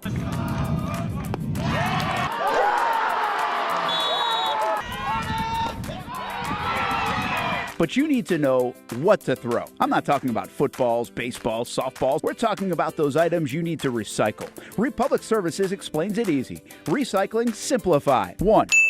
Know what to throw. When in doubt, throw it out. 2. Empty, clean, and dry those materials. It takes an extra minute, but it makes a big difference. And 3. Don't bag it. This makes the recycling process faster and more efficient. This is a look at the Republic Services North Florida Recycling Center. You can make this process even more efficient. By utilizing those 3 steps, Republic Services can help you become a better recycler in your home. Learn more at recyclingsimplified.com. Welcome back to the Brent and Austin Show, streaming on the Action Sports Jax 24/7 network. All right, so there's the update from week 1 in November. Here we hit week number 2, and Casey's trying to get on the board, but we got plenty of time. Got a few weeks to settle this score. Only 3 weeks. Austin had a good week. Sorry about that. There's your cold beer song. My bad. Yeah, that's my accident. Austin was just playing for us. Somebody who had way too much time on their hands. It's amazing the time people have on their hands. Took like 50 country artists that have mentioned cold beer in their songs and just collaborated it with the cold beer nonstop. So every artist just says cold beer. And that's the song. Now, was that AI induced? Oh, yeah, to for make sure. times Gotta make it easier? Got to be AI induced, absolutely. But yeah, spoiler alert, I guess. Why would you think of that? Cold beer gets mentioned a lot in country music. It does. That's a huge spoiler. I feel like trucks, cold beer. It does. Your dog. Dog. A lot of people say the dog one. Jean I listen shorts? to a lot of country music, Oh, jeans? and I don't think the dog gets mentioned nearly as much You don't as think so? people say. What about jeans? Nah. Honky tonk. I mean, Like, there's a barefoot difference. Like blue old jean school. night, I'm you talking about got- like today's country. You're not hearing about your In them dog jeans? a lot. You know, I mean, there are mentions, but not like the way people categorize that. Yeah. Definitely more beer. Beer is like top of the list, Yeah. and then trucks probably pretty high on the list. So a lot of songs about trucks. Hamby, real quick, you're like the musician of the group here. What do you think is? After my Barry Manilow, I'm not so sure. That's a good point, Brent. Brent has made a Tried to get stick Barry with the Manilow claim. on the show next week. And is he? He was booked up. Ah. Yeah. Got big time. So by I'm on Barry. I'm on a waiting list. Big Yeah. time Barry. We got Barry. Can't wait to hear him on 1010XL Dan Hicken then. Awesome, Brent. We lose another one. Well, Dan might play my song. Okay. Hamby, I want to get your opinion. Do you think, like, in terms of genres, is it easier to write a country song or like a folk alternative song or something else? Like, what's like in terms of like, because you know everything, like you know all the genres. Like, to you, like what gets like the least amount of respect to you? Where it's like this is so easy. Like, I there's could no write talent. a country song in 20 minutes. Okay, so country I artists. could write a pop song in 20 minutes. Okay. I could write an alternative song. They all 4 chords, 1, 4, 5, 6 minor. Okay. Maybe throw in a 2 minor or 3. Got you. That's it. Okay. Rock, classic rock, you know, you're going to get a little prog, then those will be some advanced metals, some advanced. Okay. Obviously jazz fusions, advanced, stuff like that. Okay. But you're going to get 4 chords in every, like, as soon as you can play one song, Yeah. as long as you know theory, Yeah. you can play 90% of every song on the charts Okay. for the rest of time. That's what I I've need never to hear. been so lost. That's all good. Hamby, have I'll you just say seen this: if you had the top 10 songs, or any 10 songs that you wanted to play right now, and you played the first 10 seconds of that song to me, Yeah. with a guitar in my hand, I could play you the rest of the song. Hamby, have you ever seen the movie impressive. Amadeus? No. So they Is it just like released Pluberus? Yeah, say it right. No, dude. You know who Pluribus? Amadeus is, right? Like, Amadeus. you know who Amadeus is? I don't. He's a composer. Okay, well, nevertheless. 1984 film. Yeah, so one I think Oscar for Best Picture. Okay. They just released the theatrical version because the only version that was out was a director's cut, which is 3 hours long. There's a shorter version now that just got released. It's like 2 hours and some change. Okay. I think you would really love that movie. Brent, you probably like it too. But basically, it tells us it's a really cool story. But it's about Amadeus, who's like this musical guru, but like he's not what you expect him to be. He's like he's kind of like a kid. A lot of people say that SpongeBob SquarePants with SpongeBob and then Squidward was based off this movie because it's about this genius who's like childlike nature, and then it's about a guy who's very jealous of him, who's also a composer, that doesn't understand why this guy is so good, and he tries to sabotage him. Interesting. But then they end up becoming friends and everything. It won the Oscar for Best Picture, but like check it out, man. I think you'd really like it because it talks about music theory and everything, and like what makes somebody a genius and like what defines that. And Brent, to my mom. you like it too, I bet. I would. Yeah, All it's right. good. What if I gave you an instrument to play? You would play what? Which one would you pick? I mean, any of them, honestly. Yeah, but what would you pick? A guitar, piano, or drums. Bass. Dude's got it all, We man. gotta get it. We gotta get Fitz on with my mom and now Hamby we're talking. and Hamby's family. We Now just we're put a whole talking. What's Fitz been up to? I text him once in a while. Okay. But yeah, he's doing all right. Is he with Yahoo Sports? I think so. Okay, I think he's right still on. there. Cool. Yeah, we should get him back in. Yeah. All right. Let's go. Is this me? That's you. One dark, one white. Yeah, I had Ty do one while I was driving. So As if you couldn't do it. well, I could have, but we're talking through it. So here we got. We'll go on the left, right? NC State. They're the only team that beat Georgia Tech. Maybe they'll go get Miami or at least hang in. Yeah, 20, I'm giving Oklahoma 10.5. I've moved these lines, by the way. Okay. Texas Tech is favored by like 20 over UCF. We're going to give them 2 touchdowns. Good bet. And then we got Mississippi State that we raised up the ladder a bit, too. Who are All they to playing? get 42. Mississippi State's playing Missouri. Okay. So 10 to win 42. And then a little bit of Packers over the Giants. Packers got to win that, right? Lean on Josh Jacobs. They've been doing that. You don't like that as much, but they've been doing that. Oh, it's not me. The fans don't like it, Brent. Total points in the Texans and Titans That's game. gotta Mills go is under. playing again, but I would be cautious of the Texans under. Last game was 36 to 29. We're going to do it anyway.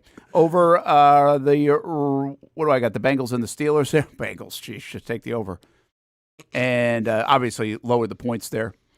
And the under in the Ravens-Browns game. Yeah. Browns will score 6, so as long as the Ravens don't score 40. Fair. The We're okay. Ravens' defense is not very good. Shaky. So there you go. All right. All right. I want to read Casey's pick. 2 $10 bets. I did what Casey does. And he actually did what normally you do. He went with 3. Oh, there we go. Kind of switching. Feels so nice to get on the board. Doesn't it? it? Does. It's such Just a a nice sigh of relief, But Brent. I don't know if we should set on that relief. Maybe Well, we all have a hot month. We're all, yeah. We're all in it to win it this week, I think. Interesting. All right. Casey's got 3 bets, 1 10, 2 5s. I'm curious to see if he went back to NHL since it burned him last time. No NHL. Okay. Lot of anytime touchdown, Okay. which isn't all that rare for Casey. Sure. So we're going Sure he's got Chris James Cook. Rodriguez Oh, no. for the Commanders. I'm guessing that McCroskey Merritt's out, or maybe he's not. I don't know. And then Gadsden to score against the Jags. I'm sure he's playing up the Jags don't guard the tight end all that well. Yeah. He's looked really good. So that's going to be 5 to win 35 on 2 plus odds touchdowns. He's going to go 2 more touchdowns. He got BTJ to score a touchdown. Guessing this is, if I'm in the mind of Casey, this is going to be the Jags going to be down. Going to have to force to throw the football a lot. BTJ will get 1. If he plays. And then Nico as well. If he So doesn't that's play, another one. Casey's going to get like I know, that'd be the $4. second time. Right. 5 to win 42. And then we got Franz Wagner. Franz! Over How's he 1.5 threes made. And over 20 points. So I'm guessing pretty good. I actually thought about going down to like a Magic game. I was like, I haven't been in a while. I haven't. They're pretty good. They're okay. They're okay right now. Yeah. I think, honestly, they're kind of underachieving to a lot of people. And then Louisville to win. That's 10 to win 32. Okay. That's football? Yes. Good Yep, call. the Louisville is tonight. That's not a good call. That's not a bad call, man. It's tough with some of It these is, teams man. now. You tell him. Texas Tech, top 10 in the country in football? Good point. Facts. All right, I've got 4. It's going to take me a second here. Or Oh, $3.33 each. Here comes ping pong. No ping pong. Live Okay. and learn. Georgia, every single bet again. This is the time I also say, go ahead. George, every bet, pile them on. Yeah. Speaking of bets, we got to get Hamby to Best Bet Jacks, either St. Augustine or Monument Road. Got to get him an attorney. You can get in a tournament as well, bestbetjacks.com. The place to go and see what's happening. They've got different events all the time right around the holidays. Maybe have your Christmas party or a little get-together around the holidays at one of the locations, or just go and play here on the weekend. Watch some football as well, eat some food, grab some drink, have a lot of fun. bestbetjacks.com. I wonder, Hammy, could you wear Casey's glasses when you were playing in the tournament? So you get like a little POV? I think so, yeah, I think you can. The problem, the tournament that I think has been moved to November It's a light 22nd, recording. you can check your date on that if you can even do it. That would be next weekend. But it's also on a Saturday. So, like, I wish it was on like a Friday, so we were doing our show down there. Yeah. And then we could kind of follow along. But if that's the way we got to make it happen, that's the way we got to make it happen. Yeah. No wonder why you were trying to work so hard on this little staggered Tetris game of bets. Yeah, so we got a 7, a 6, another 6, and a 1. A 1. What a waste of time. Right. So we're starting with the biggest bet is just the NFL money line to win. The Chargers are going to beat the Jags. The Vikings are going to put a stamp to the Bears. They're -3, took a money line, and then the Packers over the Giants. That's 7 to win 23. Must-win game for the Vikings, by the way. Right. Feels like it. They got to win that one or else. Yeah. And the Bears have winning way too many points. Hopefully the Jags spoil that one. There you go. Preach. Georgia -1.5. Of course. Georgia in the second half -2.5. I like that. Louisville to beat Clemson tonight, and then Ole Miss to beat the Gators. 6 to win 24. Then in the right side, we've got a big prop parlay. I thought the guy skiing down Everest had it bad. That guy's challenging. I'm trying to get through this. Jameis Winston over 200 passing yards. Okay. Jameis to throw a pick. That's a good idea. Ladd, 6 catches, 5 yards in the first quarter. Sam Darnold over 225 passing yards, 6 to win 50. That'll be a tough one right there, that 225, I think, for Darnold. Good defense he's going against. And then I pretty much paired everything all together for 1 to win 16. For $16. Of course. Yeah. I may say he's got 3 bets then. Oh, man. You are amazing. All right. Last one is Austin before we hit the end of this thing. Voice is hoarse, but I still got some soccer fever, Hamby. Show us it. What do we got? You have soccer fever. Soccer? You're back into soccer. Back into soccer. I'm a sick pup. What can I say? We'll see if you go NBA. There's a lot of NBA, NHL. You've mixed it up with. Oh, I've mixed up with everything now. Couldn't get that. Couldn't get that Wisconsin volleyball on there. Though, NHL's hard to bet on. It is a little bit, yeah. No, I mean, and the values. If I'm doing NHL, I'll probably do prop. Yeah, I'm not doing like team to win because. I'll tell you what. Now the world has changed. You see, the NFL sent a letter to teams again, and they're really working. It seems like all the betting industry and the organizations are really working through the prop bet stuff. Yeah, they're really worried about it. As you know. Oh yeah, here we go. So tonight, alternate spread. I took USC. It's basketball, by the way, obviously. Oh, that is. USC -15.5 against Boise State.